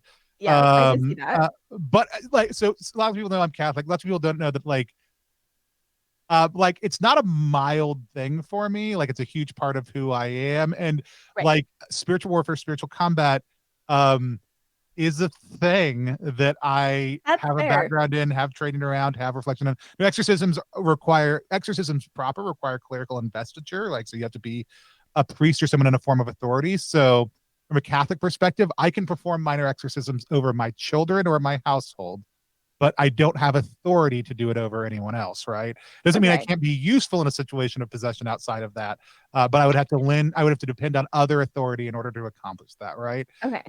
We don't need to get too deep into the theological realities of that. We don't. I think it's an interesting idea as far as like even from the mechanics of the game, right? Having it present and like reflecting on what does good look like? Like this is, I'm assuming, is this a hard skill, a very hard skill? It would depend on the cosmology of your world, right? Because it's actually not religiously big. I mean, like the skill is going to imply a spiritual reality, right? But it doesn't imply a certain religious belief. Like other ones ask you, what religion is this based on? Exorcism exists across a whole spectrum of spiritual and religious beliefs as a concept of removing spirits from a place or a person, and that happens in a ton of different spiritual traditions. So it actually is distinctively and separately a skill that doesn't require you to say what religion is this. Theoretically, you don't even have to be religious to do it, which is true in Right. some religions also too, but also it could be that in your world, spirits are just a known thing, and anyone can pick up the skill exorcism if they know how to do it, and it doesn't require belief Gotcha. because everybody knows spirits exist. And depending on your setting in GURPS, that could Right. just be a A thing, basic right? thing that anybody Right. has. That I love anybody that. could know, but it's will Yes. based, right? So it's not just about knowing what to do, it's about the mental fortitude it takes to exert your will within the situation. I Gotcha. took fast talk, which I'll go back and add some. I'm gonna. That's it's one of the ones I was looking for earlier but couldn't find. But we'll add that to the Tony talent list. Not just the ability to talk quickly, which I do have, but Mhm. the ability to quickly explain things, oftentimes used in a deceptive way, though not explicitly. For that, but I'm good at that. Game theory as an IQ average score that I'm actually going to up my points in a little bit as well because it's a professional skill. Games expertise, which I just put GURPS in here because it asks you to tell one skill. I'm going to put that in at 14. I'm a GURPS pro. Hobby skill game design. We're going to bump that a couple points also. Now, when you say game design's a hobby skill, what do you mean by that? Do you mean Keegan, it can't be a professional skill? I lifted this. Or... I queued this up for Keegan to give me shit about. Anybody out there watching? Yeah, game design is a hobby skill. Okay. Game design is publishing might not be, right? Layout might not be. Getting something to a final stage, but I would say this explicitly. We're doing game design right fucking now, right? And if somebody didn't know how to design a game, the fact that we're having a conversation about the context in which these different mechanics will be used is a form of game design. GMing is a form of game design. Playing is a form of game design. All of those things are game design. And so at a default, I would say it actively is a hobby skill. It's distinctive from game theory. It's distinctive from publishing. It's distinctive from producing an RPG or something else like that.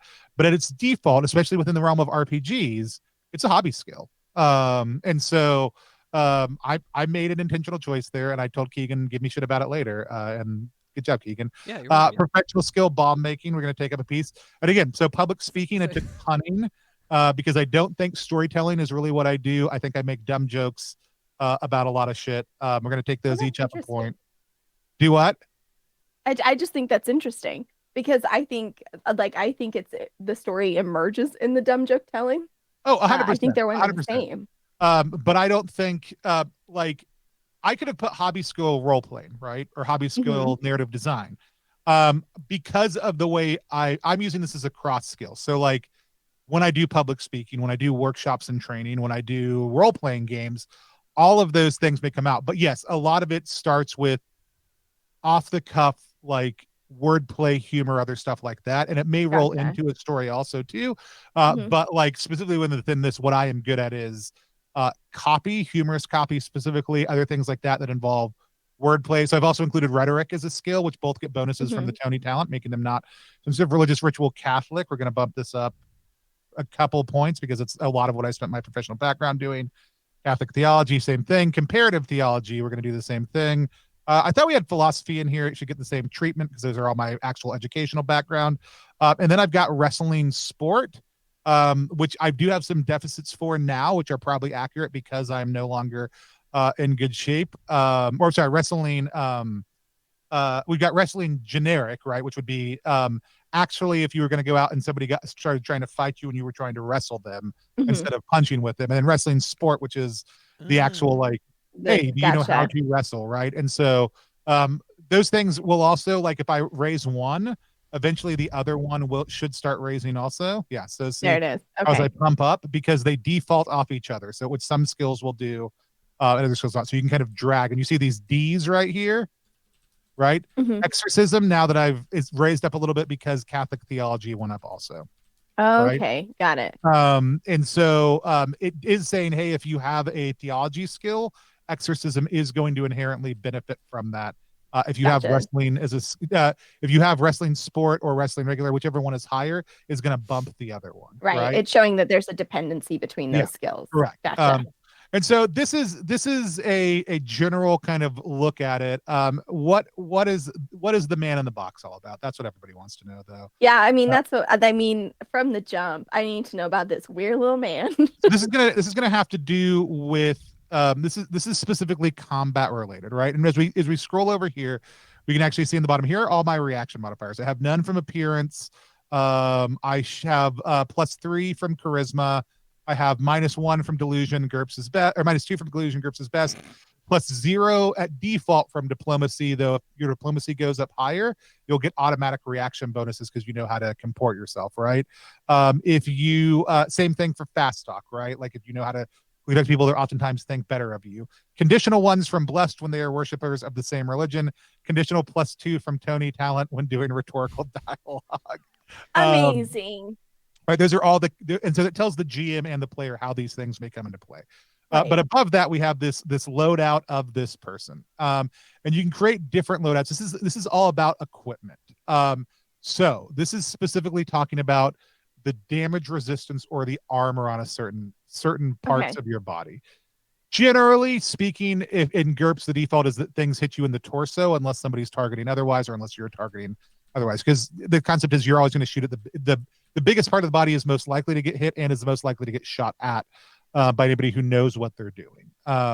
So your eyes might have additional DR from equipment. Your neck, your face, your torso, your arms, your hands, your groin, your legs, and your feet are all spaces that can be specifically targeted and therefore have the ability to do it. And if you're playing a superhero version of a game, it might be that you have supernatural durability that's going to add to all of these, right? Or you might say, I want all of them to be excluded except for my arms, or my Achilles tendon might be vulnerable, but otherwise I'm invulnerable. When you do those types of things, it actually changes the cost of something when you create an exclusion or a weakness or a variable that causes them to be less effective. The total amount of points you spend on them gets reduced, and there's rules on all of that in character creation.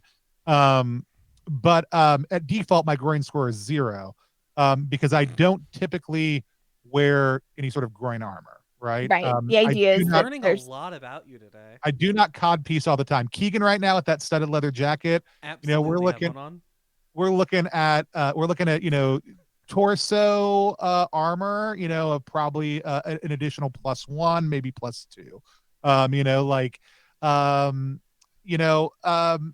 kind of what we're looking at. Like nothing I wear. I mean, the denim I wear might count as cloth armor, like when I wear jeans, but most likely not for bludgeoning damage. Like if somebody hits it, it's gonna fold and move just like my skin would. And so, but against piercing damage, it would probably help some. So I might have +1 versus piercing in my groin score. This is how I know I'm a child. Because I would 100%, if this was the thing, create a character where like I dump all of my armor stats into that groin spot. Well, a lot of that's about what you buy. Like you can buy equipment that will influence this, right? So I could buy a cup. I could put on a metal cod piece, right? Like I could do all kinds of things that would keep my junk safe. I would love to hand like, yes, hello, I've made my character, and just hand it over with like everything is like 0s, maybe 1s. My groin is like 10. How did you accomplish this? Why is your character's name CK Blocker? I don't understand why that's their name. And this is what I mean about you go back and name your character afterwards, because once you learn, you bring it all around. They are just like somebody whose groin cannot be hurt.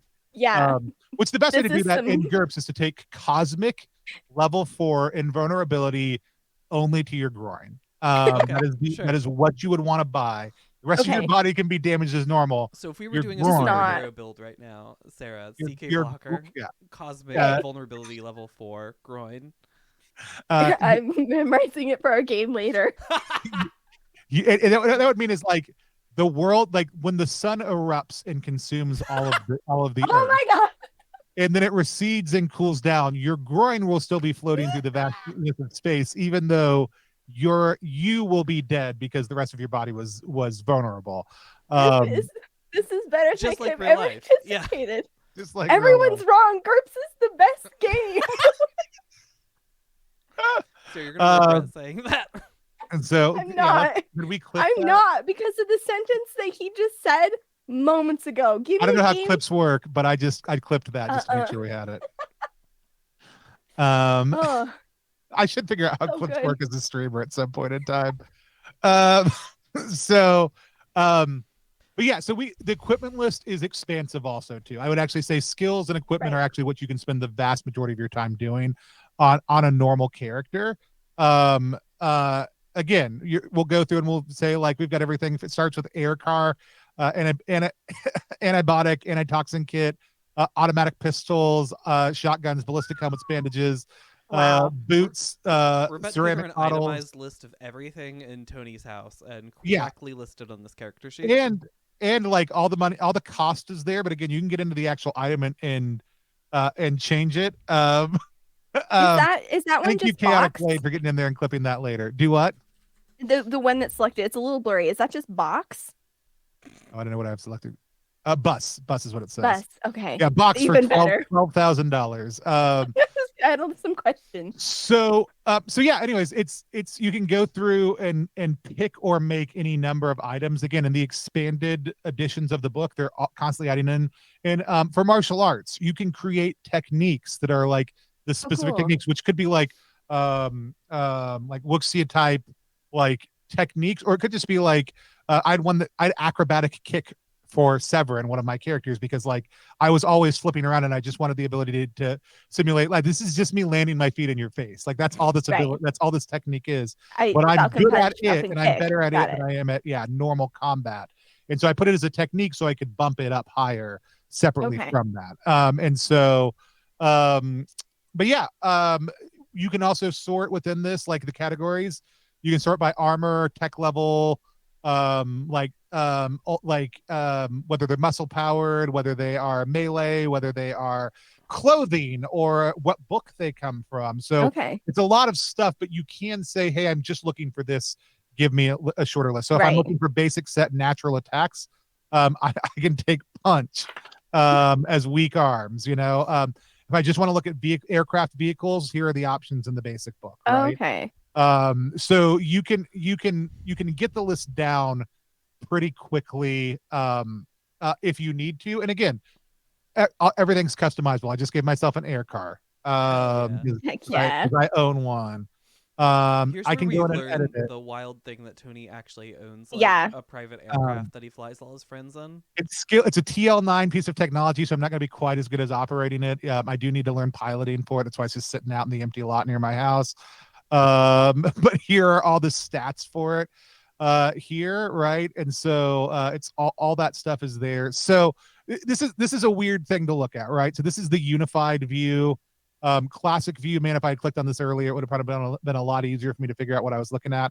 I can also look at this in character sheet view, which is all on one page for me. Oh, that's sick.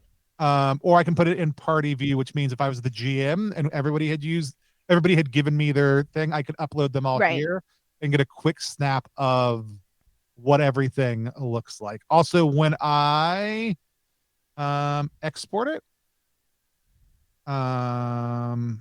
iMessage, let's see, sheet name, sheet information. I haven't done this. These are the ones where I haven't done it in so long. No, I don't. I guess I don't want to do that. Hold on. I want to do file, save as. Tony Vasinda with Sarah playing me. And then. Sarah, how do you feel about this character? I mean, like, I obviously know that, like, if we're playing in an everyday setting, that's fine. But I am really going to be gunning to try and get us to that superhero level. Oh yeah, no. Campaign. Everyone else is playing a super. Do you feel confident? Oh yeah, I still do, 100%. Cool. Exercise all their abilities out of them. Just get rid of them. With the power of my beard and my will. Okay, and so here's the other thing. So when I go to print, that's what I'm trying to figure out, like, what is the way that you just do it? And back in the day, we didn't export things; we printed them in order to get to PDF state. So this is what a GURPS character sheet looks like, and it's just these 2 pages. Unfortunately, it's a pop-up. So it's because it's in a different window. Shiitake mushrooms. Hold on, real quick. Nice save. This is a family-friendly show. After we talk about your crotch floating in the void of space forever, Tony, everything's gonna look weird on the screen for a second while I try to. Oh shit! Oh dang it! You can see over here now. I made horrible choices. a window. We're just gonna keep it looking like this. That's fine. Here we go. Yeah, it's okay. There we go. All right. There we go. Wow, it really does. Here's the thing. It's this, and it's wow. it's just 2 pages. Okay. Right. So all that, and here's the thing. Like, here's all my primary stats. The things I'm gonna need to default know very quickly. Big at the top. Encumbrance levels, if we're playing with encumbrance, which, come on, we're not. Basic move, other things like that. All my advantages right here at the top. If I keep them in PDF, I can click on them to get more information about them. If I print them out, I can't. It switched you in Sarah's position again. So I was Sarah, just you are pinging playing you. Tony. So yeah, I you are. am You're just gonna Tony. leave it that way. Yeah. All my disadvantages and quirks, all of my skills over here, languages I know at the top, my damage resistance, my parry score, which is just my ability to parry, my ability to block based on different combat things I have, reaction modifiers here at the top, right? And then coming down here, we're going to see damage for combat stuff, equipment, other stuff like that. Also, like, GURPS, again, has a very, like, speed and range of things matter. And so, like, for combat, they gave you quick reference here, right here on this thing, to be like, if it's and like, these are pretty accurate. Like, as somebody who, like, again, is trained in firearms, like, trying to shoot something that is moving or that is farther away is harder. There's equipment that might offset that. But from a combat game perspective, all this stuff is fairly accurate. Hit locations, try to hit a certain spot. Now, some settings you don't care, that stuff doesn't matter. You're just gonna say roll to hit or not, and just play that way. But here's my $50,000 air car also too, and some details about that. If I had other weapons up here, they would give me the stats for all of them, right? Gotcha. But I'm best at biting. Apparently, no, I'm good at biting and punching. Very good. So, some notes on reach and other stuff like that. But yeah, this is what the character sheet looks like. Which, again, GURPS, when people talk about GURPS being overly complicated, it is, because it's a world building and character creation toolkit. I'm gonna go back to sharing this screen now. So help me God, if this slips my windows again, I'm fighting. We're gonna find out. Will. I just assumed you didn't correct them so that it would go back. No, I was like, well, okay, we're staying on this sheet for a bit. So no, we're gonna find out. It's fine. We're gonna know. We'll figure it out. I mean, it has every time so far, so I don't know why it wouldn't this time. Well, it's funny that it keeps switching back and forth and back. Oh no, we're good. Yeah, we're good again. Who knows? Okay, we're good. So like, and this is my thing. Like, GURPS is a minimalist play game with a very maximalist character development process and world building process, because it's looking for simulationist character creation and world physics, right? And so the magic system in GURPS is bonkers. Like, there's a spell for everything. They have, like, dependence. It's very advancing. It's very tree oriented. So you're going to learn things in a certain direction, unless you don't want to play it that way, right? If you want to play tree oriented, I just real fast thought you meant the magic was, like, useful on trees, and I was like, I cast monkey paw. Like GURPS cares most about trees. Tree path, like life, or not like tree learning skill tree style, right? Where you take the blue spruce angle, or you can go with the aspen. But if you go to GURPS Magic, like the book itself, which is this thick, right? It's this thick again. There's all those spells. It's also like, here's 6 different ways you can do magic if you don't want to do it those ways, right? And you can go in the character creator and say, we're using this type of magic system. So you might just be somebody who knows fire magic at a certain level, and the GM is going to tell you how that works. And whenever you cast a spell at different levels, you're going to spend fatigue, but you can just access a certain number of dependencies. Or it might all be ritual magic, which is going to work totally different and be far more narrative driven, even if you're using the text from the book or you're using something else. You can do the same thing with superhero abilities. You can say, I want to very precisely build everything I can do, or you can do things that are just, hey, you've got a kind of flexible pool of points, and as long as you as the player can fit the thing you want to do in these type of points, you can do it. You don't have to assign them to that specific ability. It just kind of represents your overall power in that realm. And so there's a lot of things that 4th edition took that were options in 3rd edition and baked in a little bit more clearly in the core books, and really kind of cleaned up a lot of that. Overwhelmingly, though, people had spent so much time buying third edition books. There were so many supplements. They were pretty compatible with fourth edition because they, like, Steve Jackson doesn't force you to go rebuy all the books because a new edition came out. It's basically the same system. That they didn't really get the commercial success for GURPS fourth edition to cause them to continue to support the print of it. Like, you can still get core books, still get all the core books in print, but they have moved a lot more to print on demand, certain like smaller softback supplements than they have to printing big books nowadays, which is just an interesting shift. As like, you really watched fourth edition hit as the industry as a whole was really changing and starting to look at a digital format. Interestingly, Phil Reeds, who is CEO at Steve Jackson Games, was one of the forerunners of digital format printing, like looking at PDFs, looking at other stuff like that.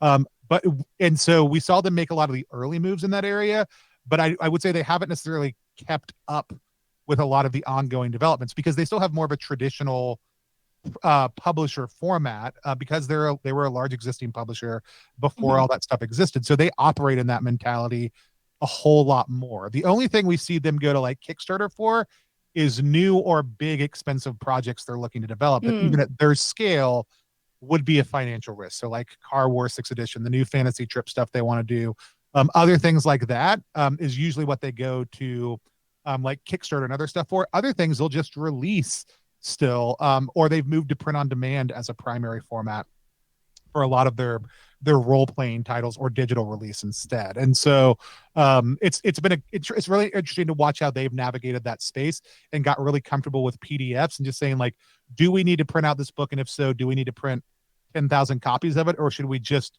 release the digital? And then if people want to print, they can go do POD and get a physical copy of it. So some really cool hybrid stuff they've done. I mean, Plus One wouldn't exist if Steve Jackson Games didn't exist. Plus One wouldn't exist if I didn't play GURPS at any point in time. So if you're a GURPS hater, just real. I mean, it might, but I mean, like, that's what got me back into got me deeply into role-playing games. So like, I also think people who like GURPS was maybe their first RPG or one of their major influences tend to think about games in a far more toolkit, pick, pull, take what you want, leave what you don't, than most other designers and players, because the game doesn't present itself with this all-encompassing identity or rule set. It says, take the things you want, leave the things you don't. Every time you sit down to play this game, you're going to customize everything. There's not an assumption of what a baseline looks like for GURPS. And so it's a very different entry point into the hobby than any other trad game. Rifts comes the closest, but Rifts did far more lore and setting and other things like that than GURPS did, and presented itself as a far more integrated system than GURPS ever did also. And that's how you build Tony Vasinda. And that's how you build a Tony in this game. Thank you. Okay, like, here's the thing. When having like seen the character creation, and I'm just going to be kind of repeating some of what you've already said. I never playing this game. This is 100% like, how in depth do you want the thing to be?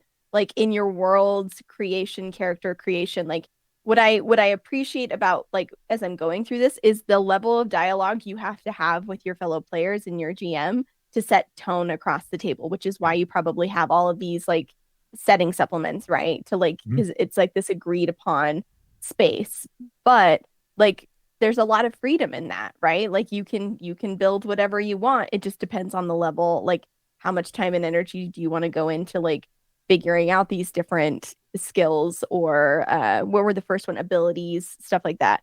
Like, I think that's really, really cool. Like, again, if that's what you're sitting down to do for RPGs, right? Like, let's create this very specific, this is the kind of game that we're playing vibe, regardless, and this is the rules that we're using, right? The roll under 3d6, go nuts.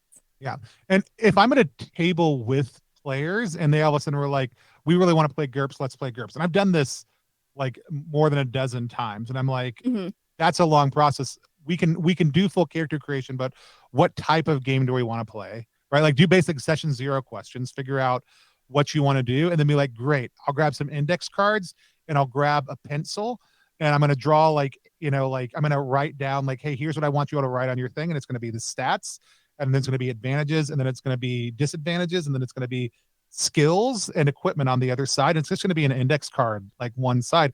And it's literally like, all right, cool. Like everybody can take one of your stats up this many times. I don't worry about the point cost, right? Hey, let's pick 2 or 3 cool advantages, like inherent abilities your character wants to have. Don't worry about point cost, right? Like you can go through the entire thing without worrying about point cost. And then as a GM, you can just kind of be like, hey, let's let so-and-so do this extra because like they're not quite as, like on level as the rest. You can just kind of figure it out. But really at the end of the day, if you let people just kind of pick what are the cool things you want your character to be able to do, like you would with a minimalist game, people can come up with a pretty accurate, hey, here's 8 different numbers that matter, right? Or something, just go to the main 4.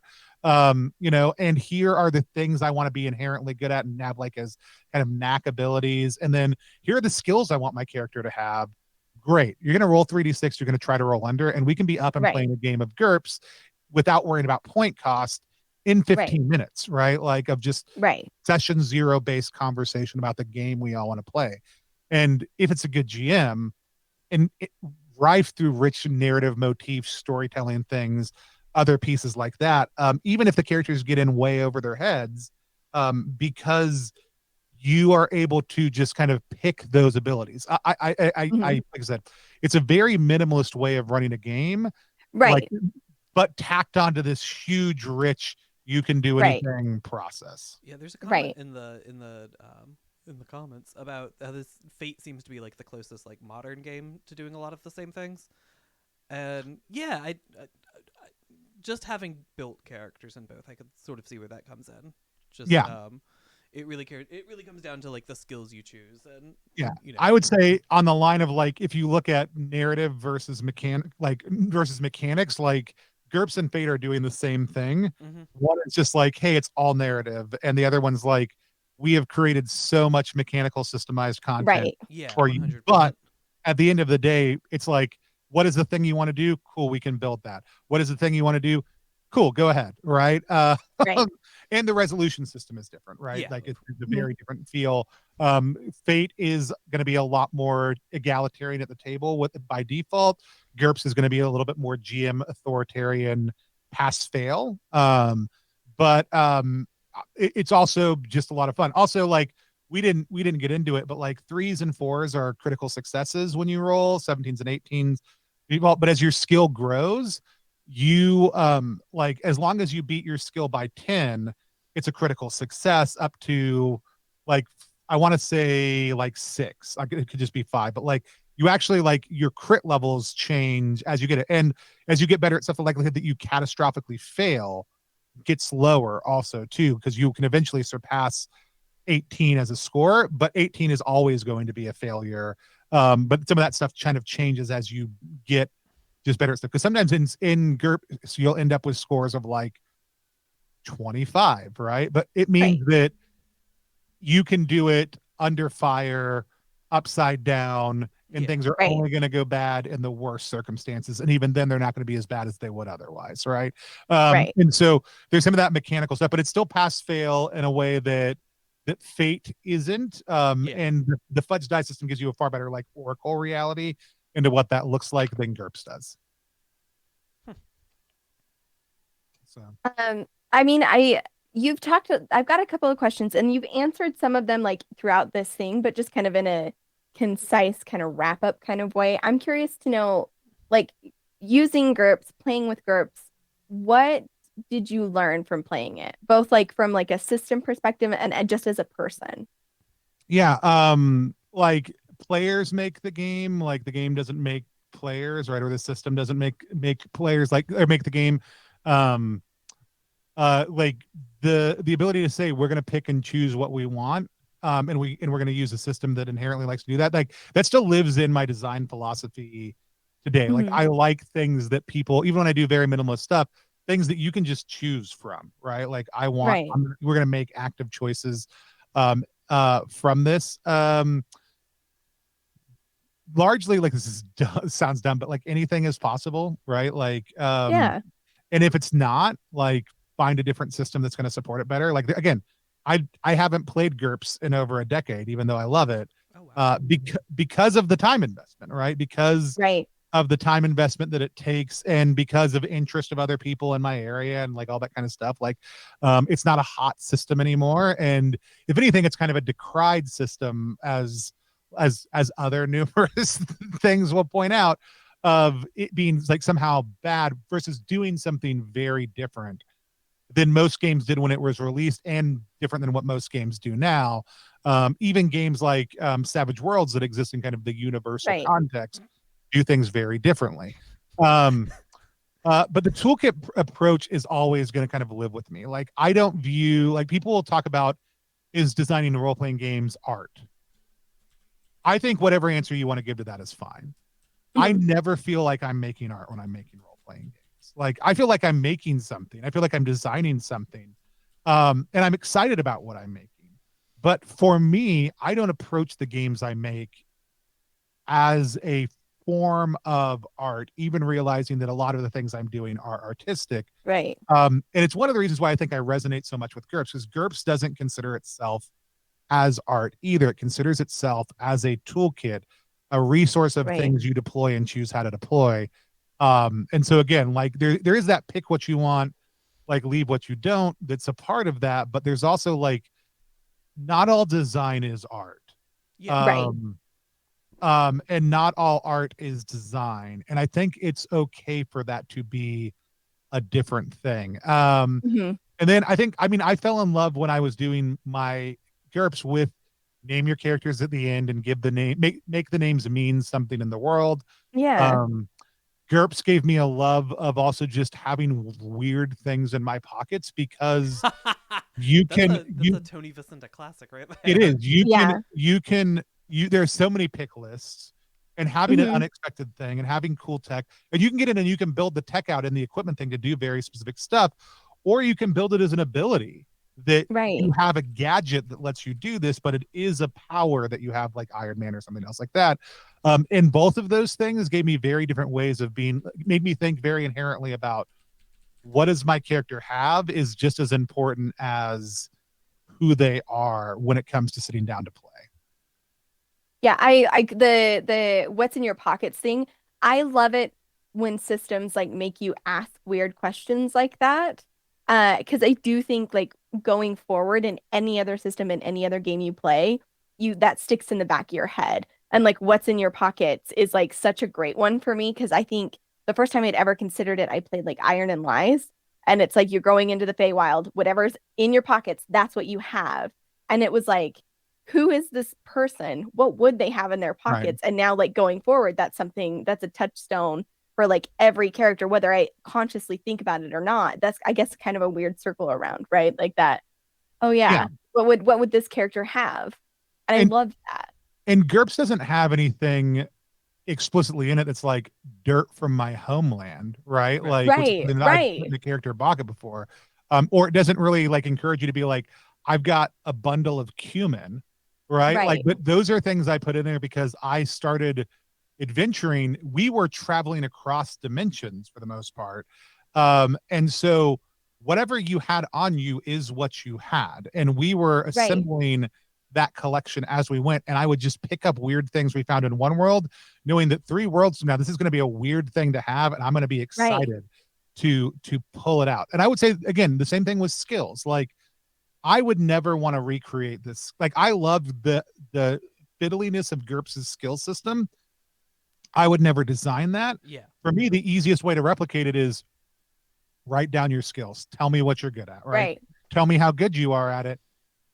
And that's all that matters, because the best way to reproduce the near infinite reality of GURPS skills, because you can just write a new skill if you want to, is to just say, write down whatever skills you have. Right. Yeah. And so, which is, again, from a minimalist and modern design perspective, far more normal. Yeah. But like anytime I sat down to play D&D and looked at a list of 20 skills, I was like, this is the dumbest shit. Like, I don't understand why you would ever want a list of 10 to 20 skills. Why don't you just appreciate animal handling for what it is? Why? But like, I would argue animal handling is one of the good skills. skills. Yeah. And so, and I would say on the list in D&D, there are some skills that overlap too much and should only be one skill. Yeah. And there's other ones that are far too specialized to ever really be useful. Right. Unless your character is only designed to do that thing. And then unless the GM's a good GM and knows how to run it, like that's not going to come up. Right. And so, Right. which again, GURPS forced you into the mindset of do that. Modernly, the way I handle that is it's the Troika approach, because Troika really, I think, popularized this. That was not exclusive to that. Is what skills do your players have? Make them matter, right? Like, Right. that's it. That's a GM facing problem. Yeah, it feels like, and like maybe this is just how it's been played more than what's in the book. I don't, because I haven't read the book. But it really feels like GURPS happens like more in conversation at the table than like off on your own building characters that you show up with. Yeah, like I can't, like the first time I built a character, inserting them back into the world that they had kind of already existed and into 20 years of play, it was a big jump up. And like I remember my first session, like I was a mess. It was my first adult role playing session. I've been spending 8 months waiting to play. These folks have been playing together for years. There's a wiki, there's a table culture that's there. I show up and the guy had riffed the plot out of Good Omens, which is one of my favorite books. Amazing. Right? I immediately Same. knew what was going on, and it was a first print run. So like I had read it, he had read it. Nobody else at the table knew what was going on, but I did. I was thrilled by that. But I was like lobbing grenades under cars in a modern Dallas setting with hidden magic, and that's fine. They got up to those kind of hijinks, but like my character was way too much of an edgelord to have just easily dropped back into that campaign. Wow, someone's On first my character first, in a system being an edgelord. right? What a surprise, right? And not the edgiest of edgelords, but definitely one. And so, but I'd spent weeks combing the wiki that they had and been able to soak up a lot of stuff. So I came in hot into that world, and it took me, like I introduced another character into that setting later and pulled that character back. So that once I was more comfortable with that was one of my favorite characters I ever ran. And it was shortly after that I transitioned out of that table. But they, like I love characters that straddle the line of two different archetypes, which in GURPS, there's no class. So it's a great system for that, right? Like I have such a hard time with, here's the type of character you are, be that, right? Even Together We Go games encourage blending of archetypes from the get-go to be the type of character you want to be, even in a super minimalist format, and with very kind of more restrictive options than almost anything else, right? I just love people being able to pick what they are and how they do things. And again, that comes from GURPS. Like, I mean, it's more fun when I have this very fully realized version of this character. And also you get to like I had a GM, the head GM always forgot that my character had perfect balance as one of their things, meaning basically like I could essentially just like run across a tightrope. Like I did not have to like hesitate whenever I could run on ice. Like it didn't matter because my character was perfect balance. Good at balance, and would oftentimes ask me to make that role, and I'd be like, no, I have perfect balance. And like he would always just forget. And like I'm not an adversarial GM or player, but it's always really fun whenever your GM like thinks they're about to catch you at something, and then you go, "Oh no, I have ability." Yeah, I have dark vision. But in 5e, everybody has dark vision. Yeah. In GURPS, everybody's wildly different than each other, right? Right. So, there's a gadget ability in GURPS that just lets you pull things out of your pocket, or gizmo is what it's called.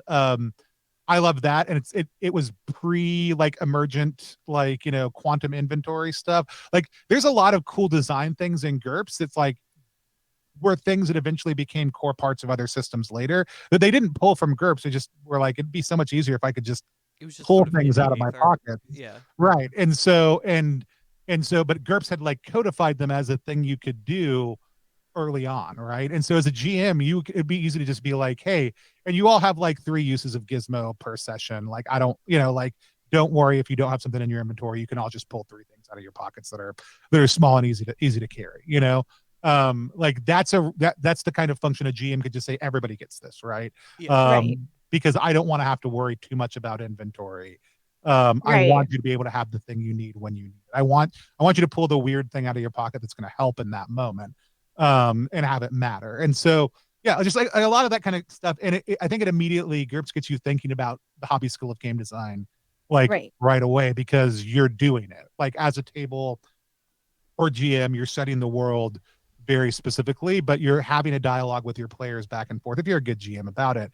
And creating characters when there was heavier lore in some of the settings we played in that were not just like moving across dimensions, but the DFW campaign, the Dallas campaign, and the fantasy campaign we ran both had established settings. And like when I made a new character who was coming in, I was like, what's a point on the map that doesn't exist yet?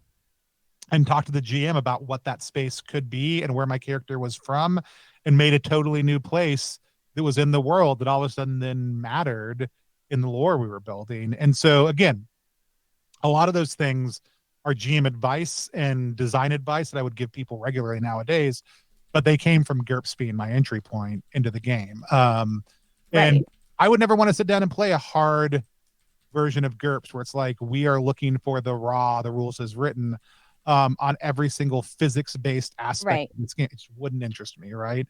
But a slice of life cargo handling adventure, you know, like where you're just shipping things from one place to another, could be Yeah. really cool in GURPS, depending on how you're building things out and what you're Right. doing, and could just be fun to storytell in. Right.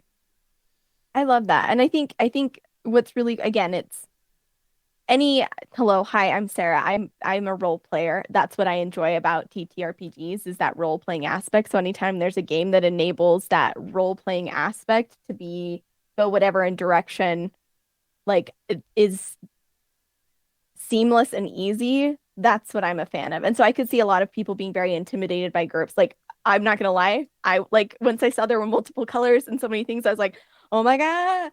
But like the fact that you can get so specific down to each individual area, so you can say, Right. this is exactly the character I want to play. These are exactly the things that they are capable at, that they're good at, that they're bad at.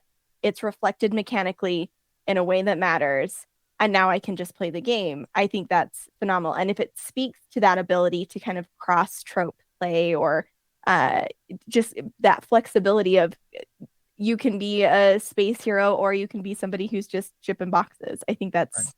that's a lot of fun. Well, and a lot of the supplemental books will have like GURPS Fantasy, which was like one of the last major physical prints that GURPS did, and they did a completely separate box set for it. It was a lot of fun to see it come out. Like in that, they have classes that they've created for you and like racial templates, but every single one of them still has like pick one of these 3 or 4 things if you're going to be this type of thing. And you can come back and get more of them later as you improve. But it was just a starting point so that somebody who's coming at it new didn't have to figure out everything. They had to be like, what do I want my rogue to be able to do? What do I want my magic user to do? How do I want my artificer to engage with the world? Like they just made choices, and then they could go back and buy more of them later as they leveled up. But it's just, I mean, you earn experience. Experience are points that you can build with more in the future. So if you have 3 experience, you've got 3 more points you can add to your character whenever you advance them. So you just keep on accruing more points and your characters get bigger and bigger. And the other fun thing about it was like the superhero setting largely existed because characters that get played for 20 years in GURPS become superheroes. End up with a lot of points. And even if they were just normal human beings at the beginning, they are at superhero level by the end. And so it was the place they sent the overpowered characters to keep on playing them.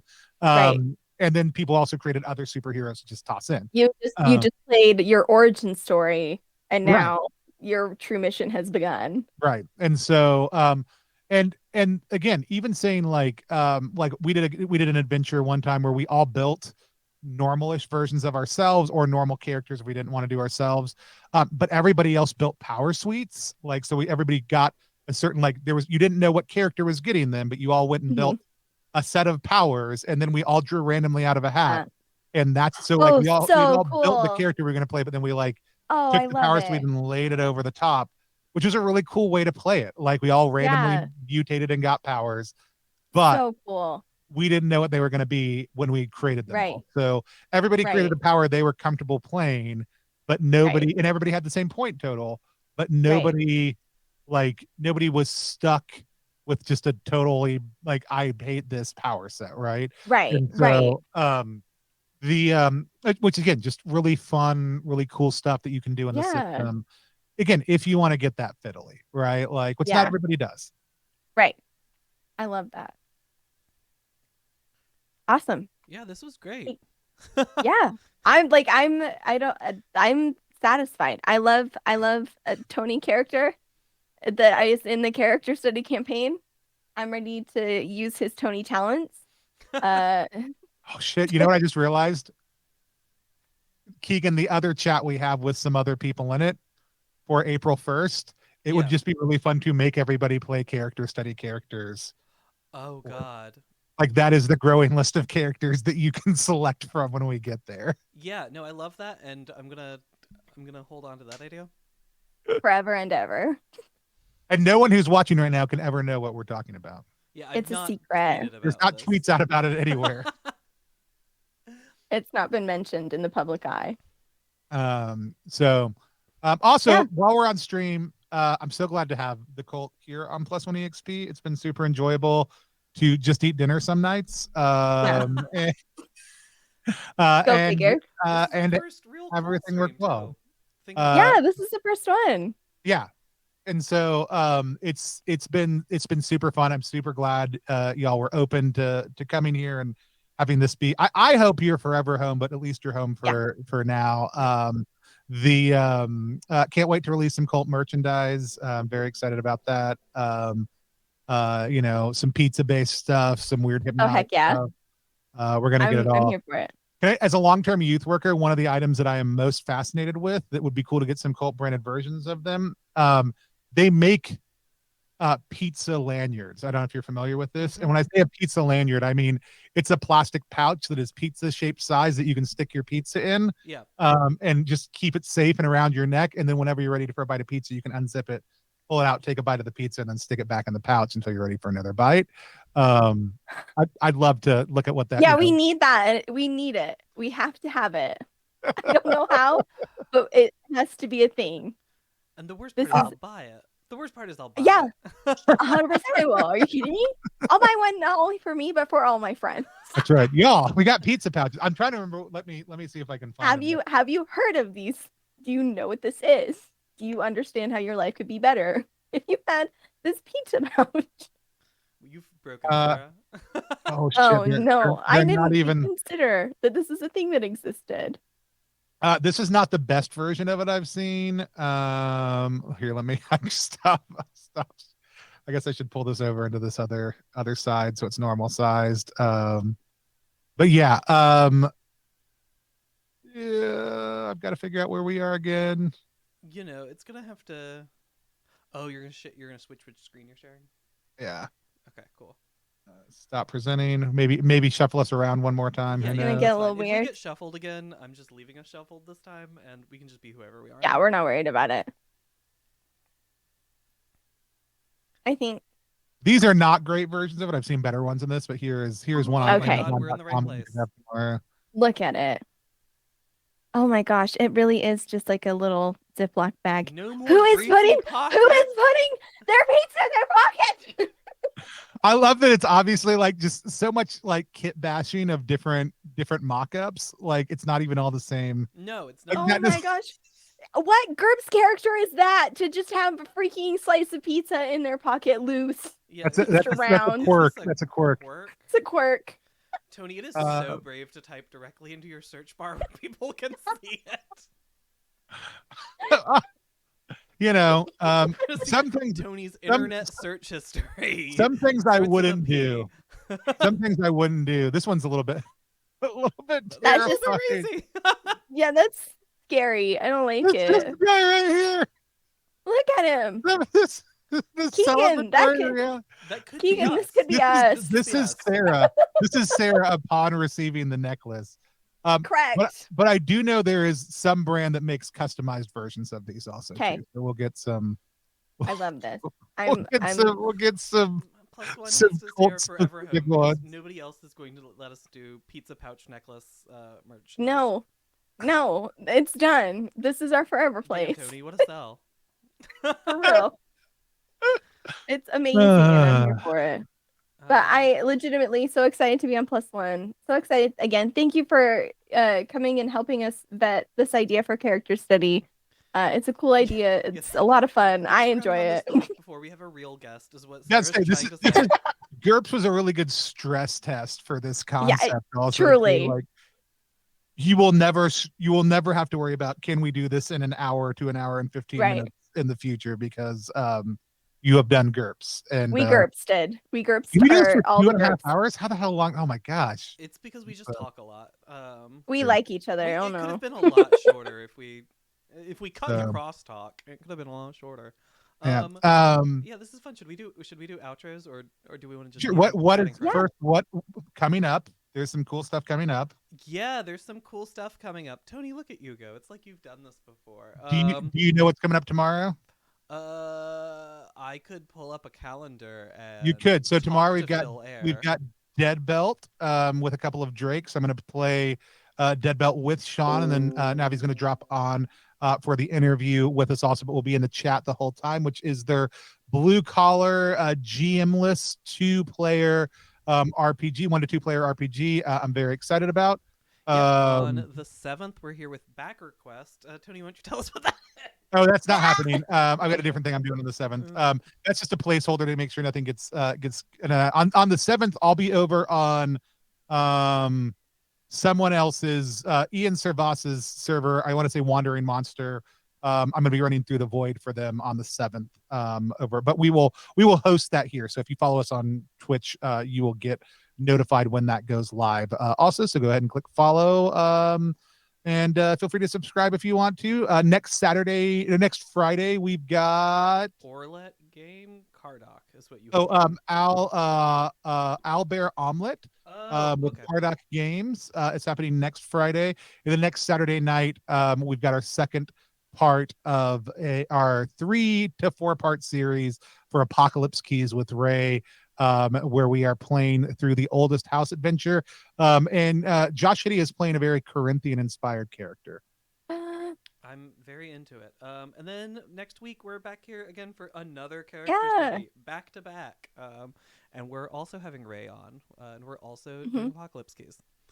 I'm really excited. I think it's going to be a lot of fun. Yeah. I love the character. So Apocalypse Keys, and never before have I ever said this, and I will probably never say it again. I really like the Roll20 setup for Apocalypse. I in the same way I like the character assistant for GURPS. It's a really good iteration that simplifies a lot of the things that could be complex about that game. It makes it very easy to hide information or show information to know how to navigate the character sheet, because Apocalypse Keys, you get to pick a lot of cool moves from a lot of different spaces in addition to the basic moves.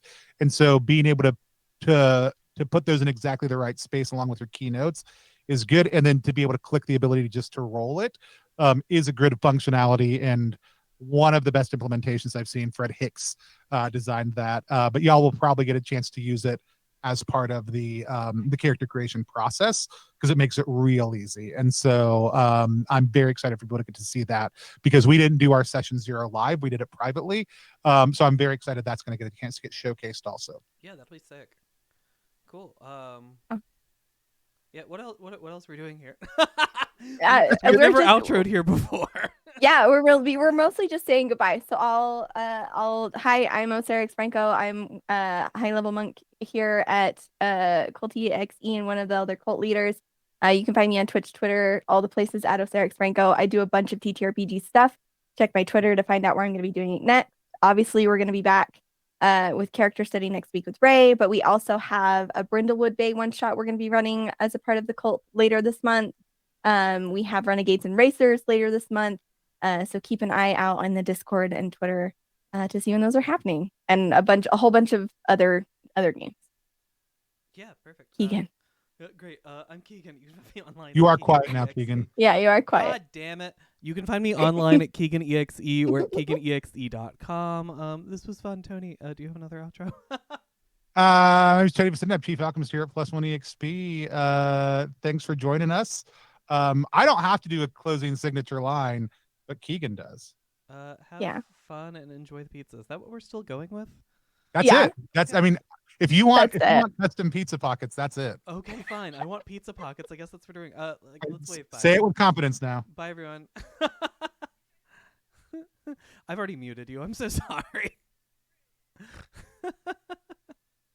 I'm not out.